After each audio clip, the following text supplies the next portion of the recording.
ਬਿਕਰਮਜੀਤ ਨੂਰ ਦਾ novel ਹੈ ਗਲੀ number 4। ਪਹਿਲਾ ਅੰਗ। ਹਰ ਮਕਾਨ ਮਾਲਕ ਜੇਕਰ ਆਪਣੇ ਮਕਾਨ ਦਾ ਕੁਝ ਹਿੱਸਾ ਕਿਰਾਏ ਤੇ ਚਾੜ ਵੀ ਦਿੰਦਾ ਹੈ ਤਾਂ ਉਹਨੂੰ ਹਮੇਸ਼ਾ ਹੀ ਡਰ ਬਣਿਆ ਰਹਿੰਦਾ ਹੈ ਕਿ ਕਿਤੇ ਕਿਰਾਏਦਾਰਾਂ ਨਾਲ ਕੋਈ ਵਿਗਾੜ ਹੀ ਪੈਦਾ ਨਾ ਹੋ ਜਾਏ ਤੇ ਸਮਾਂ ਪਾ ਕੇ ਉਹ ਮਕਾਨ ਤੇ ਆਪਣਾ ਹੱਕ ਹੀ ਨਾ ਜਤਾਉਣ ਲੱਗ ਪੈਣ। ਮਕਾਨ ਮਾਲਕ ਜਾਂ ਮਾਲਕਣ ਕਿਰਾਏਦਾਰਾਂ ਤੇ ਰੋਹਬ ਦਾਬ ਬਣਾ ਕੇ ਰੱਖਣਾ ਆਪਣਾ ਮੌਲਿਕ ਅਧਿਕਾਰ ਹੀ ਸਮਝ ਲੈਂਦੇ ਹਨ। ਨਾਲ ਹੀ ਸਾਲ 6 ਮਹੀਨਿਆਂ ਬਾਅਦ ਮਕਾਨ ਬਦਲ ਲੈਣ ਦੀਆਂ ਧਮਕੀਆਂ ਵੀ ਦਿੰਦੇ ਰਹਿੰਦੇ ਹਨ ਤਾਂ ਕਿ ਕਿਰਾਏਦਾਰਾਂ 'ਚ ਕਦੀ ਵੀ ਮਾਨਸਿਕ ਟਿਕਾ ਨਾ ਆ ਸਕੇ। ਸੇਠ ਕਿਸ਼ੋਰੀ ਲਾਲ ਤਾਂ ਆਪਣੀ ਆੜਤ ਵਿੱਚ ਮਸਤ ਰਹਿੰਦਾ ਸੀ, ਪਰ ਸੇਠਾਣੀ ਬਹੁਤ ਹੀ ਤੇਜ਼ ਸੀ। ਦੂਜੇ ਚੌਥੇ ਦਿਨ ਮਾਸਟਰ ਬਲਜੀਤ ਸਿੰਘ ਦੇ ਪੌੜੀਆਂ ਉਤਰਦੇ ਚੜ੍ਹਦੇ ਦੇ ਕੰਨਾਂ 'ਚ ਇਹ ਗੱਲ ਦੁਹਰਾਈ ਦਿੰਦੀ, ਭਾਈ ਸਾਹਿਬ ਬੱਚਿਆਂ ਦਾ ਖਿਆਲ ਰੱਖਿਆ ਕਰੋ, ਸ਼ੋਰ ਬਹੁਤ ਕਰਦੇ ਹੈ। ਸੇਠ ਜੀ ਇਤਰਾਜ਼ ਕਰਦੇ ਹੈ, ਬੱਚੇ ਤਾਂ ਅਜੇ ਅਸਲੋਂ ਹੀ ਮਾਸੂਮ ਸਨ। 4.5 ਸਾਲ ਦਾ ਰਮਨ ਤੇ 1 ਸਾਲ ਦੀ ਕਾਂਚੀ। ਉਹ ਵੀ ਉਹਨਾਂ ਦੀ ਮੰਮੀ ਹਰਜੀਤ ਆਪਣੀ ਡਿਊਟੀ ਤੇ ਜਾਣ ਲੱਗਿਆ ਰਮਨ ਨੂੰ ਤਾਂ ਨੇੜਲੇ ਇੱਕ ਪ੍ਰਾਈਵੇਟ ਸਕੂਲ 'ਚ ਛੱਡ ਜਾਂਦੀ ਸੀ ਤੇ ਕਾਂਚੀ ਨੂੰ ਆਪਣੇ ਨਾਲ ਹੀ ਲੈ ਜਾਂਦੀ ਸੀ। ਉੱਥੇ ਉਹਨੂੰ ਸੰਭਾਲਣ ਲਈ ਇੱਕ ਮਾਈ ਰੱਖੀ ਹੋਈ ਸੀ। ਸਕੂਲੋਂ ਆ ਕੇ ਦੋਵੇਂ ਸੌਂ ਜਾਂਦੇ ਸਨ। ਸ਼ਾਮ ਨੂੰ ਖੇਡਦਿਆਂ ਦੌੜਦਿਆਂ ਕੁਝ ਹਲਚਲ ਜ਼ਰੂਰ ਕਰਦੇ ਹੋਣਗੇ। ਅਜਿਹਾ ਕਰਨਾ ਬੱਚਿਆਂ ਦਾ ਅਧਿਕਾਰ ਵੀ ਹੁੰਦਾ ਹੈ, ਪਰ ਮਕਾਨ ਮਾਲਕ ਤਾਂ ਆਖਰ ਮਕਾਨ ਮਾਲਕ ਹੀ ਹੁੰਦੇ ਹਨ। ਕਿਰਾਏਦਾਰ ਇਹ ਨਾ ਸਹੀ ਤਾਂ ਹੋਰ ਸਹੀ, ਸਾਲ ਬਾਅਦ ਤਾਂ ਵੈਸੇ ਵੀ ਮਕਾਨ ਖਾਲੀ ਕਰਵਾ ਲੈਣਾ ਚਾਹੀਦਾ ਹੈ। ਇਹਨਾਂ ਨੂੰ ਤਾਂ ਲਗਾਤਾਰ 2.5-3 ਸਾਲ ਹੋ ਗਏ ਸਨ। ਬੰਦੇ ਸ਼ਰੀਫ ਸਨ ਤਾਂ ਹੀ ਅਜਿਹਾ ਸੰਭਵ ਹੋ ਰਿਹਾ ਸੀ। ਉਹਨਾਂ ਦੇ ਗੁਜ਼ਾਰੇ ਲਈ ਸਿਰਫ 2 ਨਿੱਕੇ ਨਿੱਕੇ ਚੁਬਾਰੇ ਸਨ, ਉਹ ਵੀ ਤੀਜੀ ਮੰਜ਼ਿਲ ਤੇ। ਪਾਣੀ ਆਦਿ ਦੀ ਵੀ ਕਿੱਲਤ ਰਹਿੰਦੀ ਸੀ। ਪਖਾਨੇ ਜਾਣ ਦਾ ਪ੍ਰਬੰਧ ਵੀ ਦੇਸੀ ਜਿਹਾ ਸੀ। ਜਮਾਦਾਰਨੀ ਆਉਂਦੀ ਸੀ ਹਰ ਰੋਜ਼ ਸਾਫ਼ ਕਰਨ। ਮਾਸਟਰ ਬਲਜੀਤ ਸਿੰਘ ਨੂੰ ਇਸ ਤਰ੍ਹਾਂ ਦਾ ਸਿਰ ਤੇ ਗੰਦਗੀ ਢੋਣ ਵਾਲਾ ਕੰਮ ਚੰਗਾ ਨਹੀਂ ਸੀ ਲੱਗਦਾ। ਇਹ ਇਨਸਾਨੀਅਤ ਦੇ ਖਿਲਾਫ ਸੀ, ਪਰ ਮਜਬੂਰੀ ਵੱਸ ਸਭ ਕੁਝ ਸਹਿਣ ਕਰਨਾ ਪੈਂਦਾ ਹੈ। ਸੇਠਾਣੀ ਦੇ ਆਪਣੇ ਜਵਾਕ ਬਹੁਤ ਹੀ ਸ਼ਰਾਰਤੀ ਸਨ, ਉਮਰ 'ਚ ਮਾਸਟਰਾਂ ਦੇ ਬੱਚਿਆਂ ਤੋਂ ਵੱਡੇ। ਜਦ ਕਦੀ ਰਮਨ ਥੱਲੇ ਜਾਂਦਾ ਜਾਂ ਉਹ ਖੌਰੂ ਪਾਉਂਦੇ ਉੱਪਰ ਆ ਜਾਂਦੇ, ਰਮਨ ਦੇ ਨਾਲ ਨਾਲ ਕਾਂਚੀ ਨੂੰ ਵੀ ਤੰਗ ਕਰਨ ਲੱਗਦੇ। ਸੇਠਾਣੀ ਦੀ ਵੱਡੀ ਧੀ, ਜਿਹਦੀ ਉਮਰ 7 ਜਾਂ 8 ਸਾਲ ਸੀ, ਬਹੁਤ ਹੀ ਖਰਾਬ ਸੀ।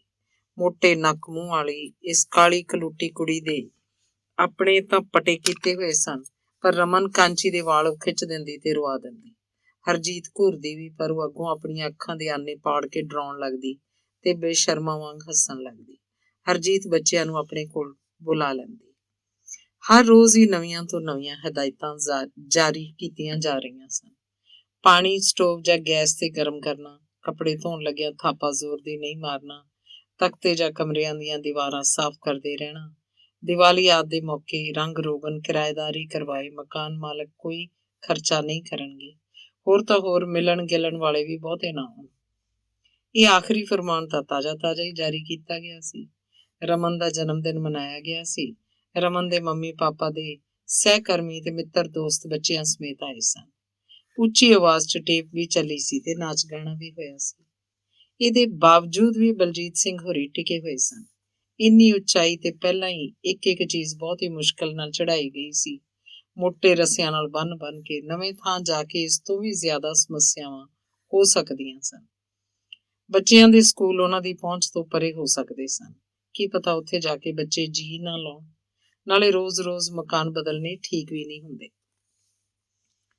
ਕਈ ਤਰ੍ਹਾਂ ਦੇ ਸਵਾਲ ਉੱਠ ਖੜਦੇ ਹਨ। ਕਿਰਾਏਦਾਰਾਂ ਵਿੱਚ ਵੀ ਕੋਈ ਨੁਕਸ ਹੋਏਗਾ। ਹਾਂ, ਉਹ ਵੱਖਰੀ ਗੱਲ ਹੁੰਦੀ ਹੈ ਕਿ ਜੇਕਰ ਮਕਾਨ ਮਾਲਕ ਆਪਣੀ ਆਈ ਤੇ ਆ ਜਾਏ ਤਾਂ ਫੇਰ ਤਾਂ ਕਹਿਣਾ ਹੀ ਕੀ। ਅੱਤਵਾਦ ਦੇ ਦੌਰ ਕਾਰਨ ਵੈਸੇ ਵੀ ਹਰ ਪਾਸੇ ਬੇਯਕੀਨੀ ਜਿਹੀ ਦਾ ਬੋਲਬਾਲਾ ਸੀ। ਹਰਜੀਤ ਜਦ ਕਦੇ ਵੀ ਪੌੜੀਆਂ ਉਤਰਦੀ ਜਾਂ ਚੜ੍ਹਦੀ, ਸੇਠਾਣੀ ਆਪਣੇ ਸਾਰੇ ਕੰਮ ਛੱਡ ਕੇ ਪੌੜੀ ਦੇ ਨੇੜੇ ਜੇ ਆ ਜਾਂਦੀ। ਇੱਧਰ ਉੱਧਰ ਹੱਥ ਪੈਰ ਮਾਰਨ ਲੱਗਦੀ, ਪਰ ਉਹਨੂੰ ਇਹ ਕੰਸੋਰ ਰੱਖਣ ਦੀ ਆਦਤ ਸੀ ਕਿ ਜਾਂਦਿਆਂ ਆਉਂਦਿਆਂ ਬਹਿਨ ਜੀ ਦੇ ਹੱਥ 'ਚ ਆਖਰ ਹੁੰਦਾ ਕੀ ਹੈ। ਜਾਣ ਲੱਗਿਆ ਹਰਜੀਤ ਦਾ ਪਰਸ ਕਾਫੀ ਭਾਰਾ ਹੋ ਜਾਂਦਾ, ਕਿਉਂਕਿ ਉਸ 'ਚ ਉਹਦੀ ਆਪਣੀ ਰੋਟੀ ਦੇ ਨਾਲ ਨਾਲ ਕਾਂਚੀ ਦੀ ਦੁੱਧ ਵਾਲੀ ਬੋਤਲ ਵੀ ਹੁੰਦੀ। ਵਾਪਸੀ ਤੇ ਪਰਸ ਤਾਂ ਹੁੰਦਾ ਹੀ, ਨਾਲ ਸਬਜ਼ੀ ਤੇ ਫਰੂਟ ਆਦਿ ਵਾਲਾ ਭਾਰੀ ਲਿਫਾਫਾ ਵੀ ਲਟਕ ਰਿਹਾ ਹੁੰਦਾ। ਕਦੇ ਕਦੇ ਸੇਠਾਣੀ ਪੁੱਛ ਵੀ ਲੈਂਦੀ, ਬਹਿਨ ਜੀ ਇੰਨਾ ਕੁਝ ਕੀ ਚੁੱਕੇ ਫਿਰਦੇ ਹੋ? ਘਰ ਦਾ ਸਮਾਨ ਹੈ, ਸੌਦਾ ਸੱਟਾ ਹੈ ਭੈਣੇ, ਸਬਜ਼ੀ ਭਾਜੀ ਹੈ, ਹੋਰ ਕੀ ਹੋਣਾ। ਸੇਠਾਂ ਦੇ ਤਾਂ ਨੌਕਰ ਚਾਕਰ ਹੀ ਅਜਿਹੇ ਸਾਰੇ ਕੰਮ ਨਿਪਟਾ ਦਿਆ ਕਰਦੇ ਸਨ। ਸੋ ਸੇਠਾਣੀ ਮੁਸਕਰਾ ਜਿਹਾ ਪੈਂਦੀ। ਭਾਗ ਦੂਸਰਾ। ਫਿਰ ਪਰਦੇਸ 'ਚ ਰਹਿੰਦਿਆਂ ਇੰਨੀਆਂ ਕੁ ਕਠਿਨਾਈਆਂ ਨੂੰ ਕੋਈ ਬਹੁਤਾ ਵੱਡਾ ਵੀ ਨਹੀਂ ਗਿਣਿਆ ਜਾ ਸਕਦਾ। ਅਧਿਆਪਕ ਵਜੋਂ ਸਿਖਲਾਈ ਲੈਣ ਉਪਰੰਤ ਬਲਜੀਤ ਕੋਈ 4 ਸਾਲ ਦੇ ਲਗਭਗ ਤਾਂ ਬੇਰੁਜ਼ਗਾਰ ਹੀ ਰਿਹਾ ਸੀ। ਕੀ ਹੋਇਆ ਜੇ ਇੱਕ ਪ੍ਰਾਈਵੇਟ ਅਕੈਡਮੀ 'ਚ ਪੜ੍ਹਾਉਂਦਿਆਂ ਉਹਨੂੰ ਮਹੀਨੇ ਦਾ 150-200 ਰੁਪਇਆ ਮਿਲਦਾ ਵੀ ਰਿਹਾ। ਉਦੋਂ ਉਹਦੇ ਨੌਕਰੀਆਂ ਕਰਦੇ ਦੋਸਤ ਮਿੱਤਰ ਰਿਸ਼ਤੇਦਾਰ ਤੇ ਖਾਸ ਤੌਰ ਤੇ ਉਹਦੇ ਆਪਣੇ ਸਕੇ ਭਰਾ ਉਹਨੂੰ ਮਖੌਲ ਕਰਿਆ ਕਰਦੇ ਸਨ। ਇਸ ਨਕਮੇ ਨੂੰ ਕਦੇ ਵੀ ਕੋਈ ਨੌਕਰੀ ਨਹੀਂ ਮਿਲਣੀ। ਪਰ ਸਮਾਂ ਬਹੁਤ ਹੀ ਬਲਵਾਨ ਹੁੰਦਾ ਹੈ। ਕੁਦਰਤ ਕਦੇ ਨਾ ਕਦੇ ਹਰ ਇੱਕ ਲਈ ਕੁਝ ਸ਼ੁਭ ਅਵਸਰਾਂ ਦੀ ਬਖਸ਼ਿਸ਼ ਕਰਦੀ ਰਹਿੰਦੀ ਹੈ। ਬਲਜੀਤ ਲਈ ਵੀ ਸ਼ੁਭ ਮੌਕਾ ਆਇਆ। ਬਠਿੰਡੇ ਦੇ ਰੋਜ਼ਗਾਰ ਦਫ਼ਤਰ ਚੋਂ ਉਸਦਾ ਕਾਰਡ ਨਿਕਲ ਆਇਆ ਸੀ। ਇੱਕ ਚਿੜੀ ਦੇ ਪਹੁੰਚੇ ਕਿ ਜਿੱਡਾ ਪਿੰਡ ਦੇ ਹਾਈ ਸਕੂਲ ਲਈ ਇੰਟਰਵਿਊ ਹੋਈ। ਬਲਜੀਤ ਨੇ ਆਰਟ ਤੇ ਕਰਾਫਟ ਦਾ ਹੀ ਡਿਪਲੋਮਾ ਨਹੀਂ ਸੀ ਕੀਤਾ ਹੋਇਆ, ਸਗੋਂ ਪੰਜਾਬੀ ਦੀ MA ਵੀ ਪਾਸ ਸੀ। ਵਧੀਆ ਨੰਬਰ ਸਨ। ਬਿਨਾਂ ਕਿਸੇ ਸਿਫਾਰਿਸ਼ ਦੇ ਉਹਦੀ ਚੋਣ ਹੋ ਗਈ। ਉਹਦੇ ਸ਼ਹਿਰ ਫਰੀਦਕੋਟ ਤੋਂ ਕੋਈ 100-150 ਕਿਲੋਮੀਟਰ ਦੂਰ। ਪਿੰਡ ਅਸਲੋਂ ਹੀ ਛੋਟਾ ਜਿਹਾ ਸੀ। ਉਜਾੜ ਜਿਹੀ ਤੋਂ ਵੱਧ ਹੋਰ ਕੁਝ ਵੀ ਨਹੀਂ ਸੀ। ਆਰਥਿਕ ਪਛੜੇਵਾਂ ਤਾਂ ਸੀ ਹੀ, ਵੈਸੇ ਵੀ ਲੋਕ ਨਸ਼ੇੜੀ ਤੇ ਪਿਛਾਂਹ ਖਿੱਚੂ ਸੋਚ ਦੇ ਮਾਲਕ ਸਨ। ਸਥਾਨਕ ਸ਼ਹਿਰ ਵਿੱਚ ਹੀ ਉਹਦੀ ਸ਼ਾਦੀ ਵੀ ਹੋ ਚੁੱਕੀ ਸੀ। ਬਲਜੀਤ ਲਾਇਕ ਹੋਣ ਦੇ ਨਾਲ-ਨਾਲ ਸ਼ਰੀਫ ਵੀ ਸੀ। ਹਰਜੀਤ ਦੇ ਡੈਡੀ ਨੇ ਉਹਨੂੰ ਪਹਿਲੀ ਮੁਲਾਕਾਤ ਦੇ ਮੌਕੇ ਹੀ ਪਸੰਦ ਕਰ ਲਿਆ ਸੀ। ਬੇਸ਼ੱਕ ਉਸ ਸਮੇਂ ਉਹ ਸਰਕਾਰੀ ਨੌਕਰੀ ਵਿੱਚ ਨਹੀਂ ਸੀ, ਪਰ ਹਰਜੀਤ ਦਾ ਡੈਡੀ ਇਸ ਗੱਲੋਂ ਪ੍ਰਭਾਵਿਤ ਹੋਏ ਬਗੈਰ ਨਹੀਂ ਸੀ ਰਹਿ ਸਕਿਆ ਕਿ ਆਖਰ ਮੁੰਡਾ ਕੋਰਸ ਦੇ ਨਾਲ-ਨਾਲ MA ਵੀ ਪਾਸ ਹੈ। ਦਾਤਾ ਮਿਹਰ ਕਰੇਗਾ, ਨੌਕਰੀ ਵੀ ਮਿਲ ਜਾਏਗੀ। ਬਲਜੀਤ ਤਾਂ ਹਰਜੀਤ ਨੂੰ ਦੇਖਣ ਤੱਕ ਵੀ ਨਹੀਂ ਸੀ ਗਿਆ।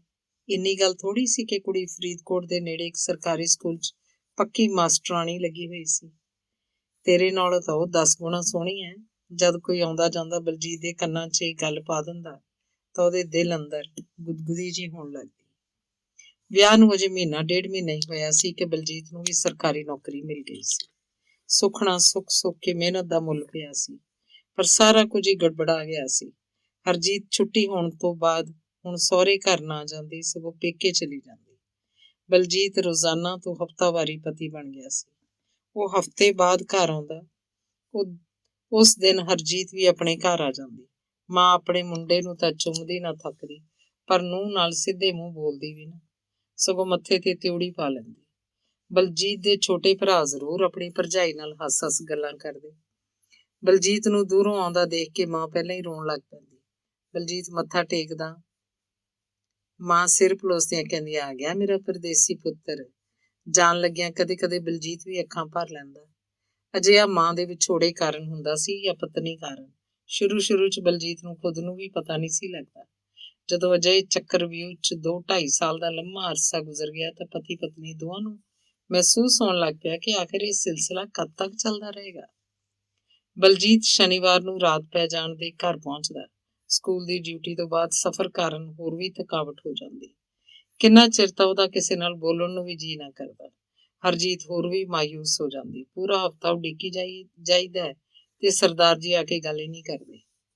ਸੋਮਵਾਰ ਨੂੰ ਵੱਡੇ ਤੜਕੇ ਉੱਠਣਾ ਪੈਂਦਾ। 5:30 ਵਜੇ ਬੱਸ ਫੜਨੀ ਹੁੰਦੀ, ਤਾਂ ਹੀ ਵਕਤ ਸਿਰ ਡਿਊਟੀ ਤੇ ਪਹੁੰਚਿਆ ਜਾ ਸਕਦਾ ਸੀ। ਸਕੂਲਾਂ ਦੇ ਵਕਤ ਬਦਲ ਜਾਣ ਤੇ ਗਰਮੀਆਂ ਵਿੱਚ ਤਾਂ ਸ਼ਨੀਵਾਰ ਆ ਕੇ ਐਤਵਾਰ ਨੂੰ ਹੀ ਸ਼ਾਮ ਨੂੰ ਮੁੜ ਜਾਣਾ ਪੈਂਦਾ। ਸਵੇਰੇ ਪਹੁੰਚਣਾ ਔਖਾ ਹੁੰਦਾ ਸੀ। ਬੱਸ ਅੱਡਾ ਵੀ ਘਰ ਤੋਂ ਕੋਈ 1.5-2 ਕਿਲੋਮੀਟਰ ਦੂਰ ਸੀ। ਬਲਜੀਤ ਨੂੰ ਘਰੋਂ ਅੱਡੇ ਤੱਕ ਤੁਰ ਕੇ ਹੀ ਆਉਣਾ ਪੈਂਦਾ। ਤਣਾਅ ਕਾਰਨ ਉਹਦਾ ਸਿਰ ਹੀ ਚਕਰਾਉਣ ਲੱਗ ਪੈਂਦਾ। ਜ਼ਿਲ੍ਹਾ ਸਿੱਖਿਆ ਅਫਸਰ ਦੇ ਦਫ਼ਤਰ ਦੇ ਇੱਕ ਸੀਨੀਅਰ ਕਲਰਕ ਨਾਲ ਹਰਜੀਤ ਦੇ ਡੈਡੀ ਦੀ ਭਰਾਵਾਂ ਵਰਗੀ ਸਾਂਝ ਸੀ। ਕਲਰਕ ਦੇ ਸੁਝਾਅ ਦੇਣ ਤੇ ਹਰਜੀਤ ਨੇ ਬਦਲੀ ਦੀ ਅਰਜ਼ੀ ਦੇ ਦਿੱਤੀ। 2 ਕੁ ਸਟੇਸ਼ਨ ਤਾਂ ਬਲਜੀਤ ਦੇ ਸਕੂਲ ਦੇ ਨੇੜੇ-ਤੇੜੇ ਤੇ ਪਿੰਡਾਂ ਦੇ ਭਰੇ ਸਨ। ਨਾਲ ਹੀ ਸ਼ਹਿਰੀ ਸਟੇਸ਼ਨ ਮੰਡੀ ਸ਼ੇਰਗੜ੍ਹ ਵੀ ਭਰ ਦਿੱਤਾ ਸੀ। ਹਫ਼ਤੇ ਬਾਅਦ ਬਦਲੀ ਦੇ ਹੁਕਮ ਵੀ ਹੋ ਗਏ। ਸਟੇਸ਼ਨ ਵੀ ਸ਼ੇਰਗੜ੍ਹ ਦਾ ਲੜਕੀਆਂ ਦਾ ਸਕੂਲ ਮਿਲ ਗਿਆ ਸੀ। ਪਤੀ ਪਤਨੀ ਸ਼ਹਿਰ ਰਹਿ ਸਕਦੇ ਸਨ। ਸ਼ਹਿਰ ਤੋਂ ਬਲਜੀਤ ਦਾ ਸਕੂਲ 20-25 ਕਿਲੋਮੀਟਰ ਹੀ ਪੈਂਦਾ ਸੀ। ਰੋਜ਼ਾਨਾ ਬੱਸ ਤੇ ਆਰਾਮ ਨਾਲ ਆਇਆ ਜਾਇਆ ਜਾ ਸਕਦਾ ਸੀ। ਨਵਾਂ ਇਲਾਕਾ ਸੀ, ਨਵੀਂ ਮੰਡੀ ਸੀ, ਨਵੇਂ ਲੋਕ ਸਨ। ਫਿਰ ਕੀ ਹੋਇਆ, ਸਮਾਂ ਪਾ ਕੇ ਸਭ ਠੀਕ ਹੋ ਜਾਇਆ ਕਰਦਾ ਸੀ। ਭੱਜ ਦੌੜ ਕਰਕੇ 2 ਨਿੱਕੇ-ਨਿੱਕੇ ਚੁਬਾਰੇ ਕਿਰਾਏ ਤੇ ਮਿਲ ਹੀ ਗਏ ਸਨ। ਇਸ ਸਮੇਂ ਰਮਨ 1.25-2 ਸਾਲ ਦਾ ਹੋ ਚੁੱਕਾ ਸੀ। 1.5-2 ਸਾਲ ਬਾਅਦ ਕਾਂਚੀ ਦੇ ਆਉਣ ਨਾਲ ਰੌਣਕ ਹੋਰ ਵੀ ਵੱਧ ਗਈ ਸੀ। ਅੰਗ ਤੀਸਰਾ। ਸ਼ੁਰੂ ਚ ਵਕਤ ਪਾਸ ਕਰਨ ਦੇ ਉਦੇਸ਼ ਨਾਲ ਰਮਨ ਨੂੰ ਮੋਢੇ ਨਾਲ ਲਾਈ ਬਲਜੀਤ ਸਿੰਘ ਕਦੇ ਸ਼ਾਮ ਜਿਹੇ ਨੂੰ ਥੱਲੇ ਸੇਠ ਨਾਲ ਗੱਲਾਂ ਬਾਤਾਂ ਕਰਨ ਲਈ ਉਤਰ ਆਉਂਦਾ। ਨਮਸਤੇ ਜੀ ਸੇਠ ਜੀ, ਬਲਜੀਤ ਸਿੰਘ ਤਾਂ ਕਹਿੰਦਾ, ਪਰ ਸੇਠ ਕਿਸ਼ੋਰੀ ਲਾਲ ਅੱਗੋਂ ਕੋਈ ਜਵਾਬ ਨਾ ਦਿੰਦਾ, ਸਿਰਫ ਮੁਸਕਰਾ ਛੱਡਦਾ। ਮੋਟੇ ਤੇ ਸ਼ਾਹ ਕਾਲੇ ਰੰਗ ਦੇ ਸੇਠ ਦੀਆਂ ਭਾਰੀਆਂ ਗੱਲਾਂ ਮੁਸਕਰਾਉਣ ਵੇਲੇ ਮਸਾਂ ਹੀ ਪਿਛਾਂਹ ਹਟਦੀਆਂ। ਬਲਜੀਤ ਕੁਝ ਨਾ ਕੁਝ ਬੋਲਦਾ ਰਹਿੰਦਾ। ਸੇਠ ਬੀੜੀ ਲਾ ਲੈਂਦਾ, ਕਮਰਾ ਧੂੰਏ ਨਾਲ ਭਰ ਜਾਂਦਾ। ਰਮਨ ਖੰਘਣ ਲੱਗਦਾ। ਮਕਾਨ ਮਾਲਕ ਦਾ ਮਾਣ ਰੱਖਣ ਲਈ ਬਲਜੀਤ ਸਿੰਘ ਨੱਕ ਤੇ ਰੁਮਾਲ ਆਦਿ ਨਾ ਰੱਖਦਾ। ਕਦੇ ਸੇਠ ਇੰਨਾ ਕੁ ਜ਼ਰੂਰ ਕਹਿ ਦਿੰਦਾ, ਦੇਖੋ ਮਾਸਟਰ ਜੀ, ਤੁਸੀਂ ਦੋਵੇਂ ਨੌਕਰੀ ਕਰਦੇ ਹੋ, ਤੁਹਾਡੇ ਲਈ ਇੰਨਾ ਕੁ ਥਾਂ ਬਹੁਤ ਹੀ ਥੋੜਾ ਹੈ, ਤੁਹਾਨੂੰ ਕੋਈ ਹੋਰ ਵਧੀਆ ਮਕਾਨ ਕਿਰਾਏ ਤੇ ਲੈ ਦਿਆਂਗੇ। ਮਾਸਟਰ ਦੱਸਦਾ ਰਹਿੰਦਾ, ਕੱਲੀਆਂ ਥੋੜੀਆਂ ਬਹੁਤੀਆਂ ਤਨਖਾਹਾਂ ਹੀ ਨੇ, ਮਾਂ-ਬਾਪ ਤੋਂ ਤਾਂ ਕੁਝ ਮਿਲਿਆ ਹੀ ਨਹੀਂ, ਜੱਦੀ ਪੁਸ਼ਤੀ ਜ਼ਮੀਨ ਜਾਇਦਾਦ ਵੀ ਕੋਈ ਹੈ ਨਹੀਂ, ਸੌਣ ਲਈ 2 ਮੰਜੀਆਂ ਵੀ ਤਾਂ ਇੱਥੇ ਆ ਕੇ ਖਰੀਦੀਆਂ, ਨਾਲੇ ਉਹਦੀ ਆਪਣੀ ਤਾਂ ਨੌਕਰੀ ਵੀ ਅਜੇ ਕੱਚੀ ਹੈ। ਪਰ ਸੇਠ ਇਹਨਾਂ ਗੱਲਾਂ ਦਾ ਕੋਈ ਬਹੁਤਾ ਜਵਾਬ ਨਾ ਦਿੰਦਾ। ਜੇਕਰ ਕਿਤੇ ਉਹਦਾ ਮੁਨੀਮ ਆੜਤ ਤੇ ਲੈਣ ਦੇਣ ਬਾਰੇ ਵਿਚਾਰ ਵਟਾਂਦਰਾ ਕਰਨ ਆ ਜਾਂਦਾ ਤਾਂ ਸੇਠ ਆਪਣੀ ਬਰੀਕ ਪਰ ਉੱਚੀ ਆਵਾਜ਼ ਕੱਢ ਕੇ ਉਸ ਨਾਲ ਵਾਧੂ ਗੱਲਾਂ ਕਰਦਾ। ਮੁਨੀਮ ਦੇ ਚਲੇ ਜਾਣ ਤੇ ਮਾਸਟਰ ਦੇ ਬੈਠਿਆਂ ਹੀ ਟੇਪ ਲਾ ਲੈਂਦਾ। ਗੀਤ ਇੱਕੋ ਹੀ ਬਾਰ ਸੁਣਦਾ, ਅਰੇ ਕੁਛ ਨਹੀਂ ਹੈ ਭਾਤਾ, ਜਬ ਰੋਗ ਹੈ ਲਗ ਜਾਤਾ, ਮੈਂ ਹੂੰ ਪ੍ਰੇਮ ਰੋਗੀ। ਸੇਠ ਪ੍ਰੇਮ ਰੋਗੀ ਤਾਂ ਨਹੀਂ ਸੀ, ਖਾਣ ਸੂਰਾ ਜ਼ਰੂਰ ਸੀ। ਬਲਜੀਤ ਕਈ ਵਾਰੀ ਦੇਖਦਾ, ਉਹ ਰੋਟੀ ਤੋਂ ਬਾਅਦ ਪਾਈਆ ਬਰਫੀ ਖਾ ਜਾਂਦਾ ਸੀ। ਉਮਰ 32-33 ਸਾਲ, ਕੱਦ ਮਧਰਾ, ਵਜ਼ਨ ਕੁਇੰਟਲ ਤੋਂ ਵੀ ਉੱਤੇ। ਬਲਜੀਤ ਇਹ ਸਾਰੀਆਂ ਗੱਲਾਂ ਆਪਣੀ ਪਤਨੀ ਹਰਜੀਤ ਨਾਲ ਵੀ ਸਾਂਝੀਆਂ ਕਰਦਾ ਰਹਿੰਦਾ। ਇੱਕ ਦਿਨ ਹਰਜੀਤ ਨੇ ਬਹੁਤ ਹੀ ਗੰਭੀਰ ਹੋ ਕੇ ਕਿਹਾ, ਆਪਾਂ ਇੱਥੇ ਹੀ ਪਲਾਟ ਲੈ ਲਈਏ। ਪਲਾਟ? ਬਲਜੀਤ ਆਮ ਵਾਂਗ ਹੀ ਦੋ ਚਿੱਤੀ 'ਚ ਪੈ ਗਿਆ ਸੀ। ਬੇਸ਼ੱਕ ਉਹ ਕਿਵੇਂ ਵੀ ਔਖੇ ਸੌਖੇ ਹੋ ਕੇ ਘਰੋਂ ਆਏ ਸਨ, ਪਰ ਘਰ ਪ੍ਰਤੀ ਮੋਹ ਉਹਦੇ ਦਿਲ 'ਚੋਂ ਨਿਕਲਿਆ ਨਹੀਂ ਸੀ। ਘਰੋਂ ਚਿੱਠੀਆਂ ਆਉਂਦੀਆਂ ਸਨ, ਇੱਕੋ ਗੱਲ ਬਾਰ ਲਿਖੀ ਹੁੰਦੀ, ਤੁਸੀਂ ਬਦਲੀਆਂ ਕਰਵਾ ਕੇ ਫਰੀਦਕੋਟ ਦੇ ਨੇੜੇ ਹੀ ਕਿਤੇ ਆ ਜਾਓ, ਸਾਰੇ ਭਰਾ ਮਿਲ ਜੁਲ ਕੇ ਰਹਾਂਗੇ। ਬੁੱਢੇ ਮਾਂ-ਬਾਪ ਦੇ ਵੀ ਸੁਨੇਹੇ ਆਉਂਦੇ ਰਹਿੰਦੇ ਸਨ। ਉਹ ਲੜ ਝਗੜ ਕੇ ਤਾਂ ਆਏ ਹੀ ਨਹੀਂ ਸਨ।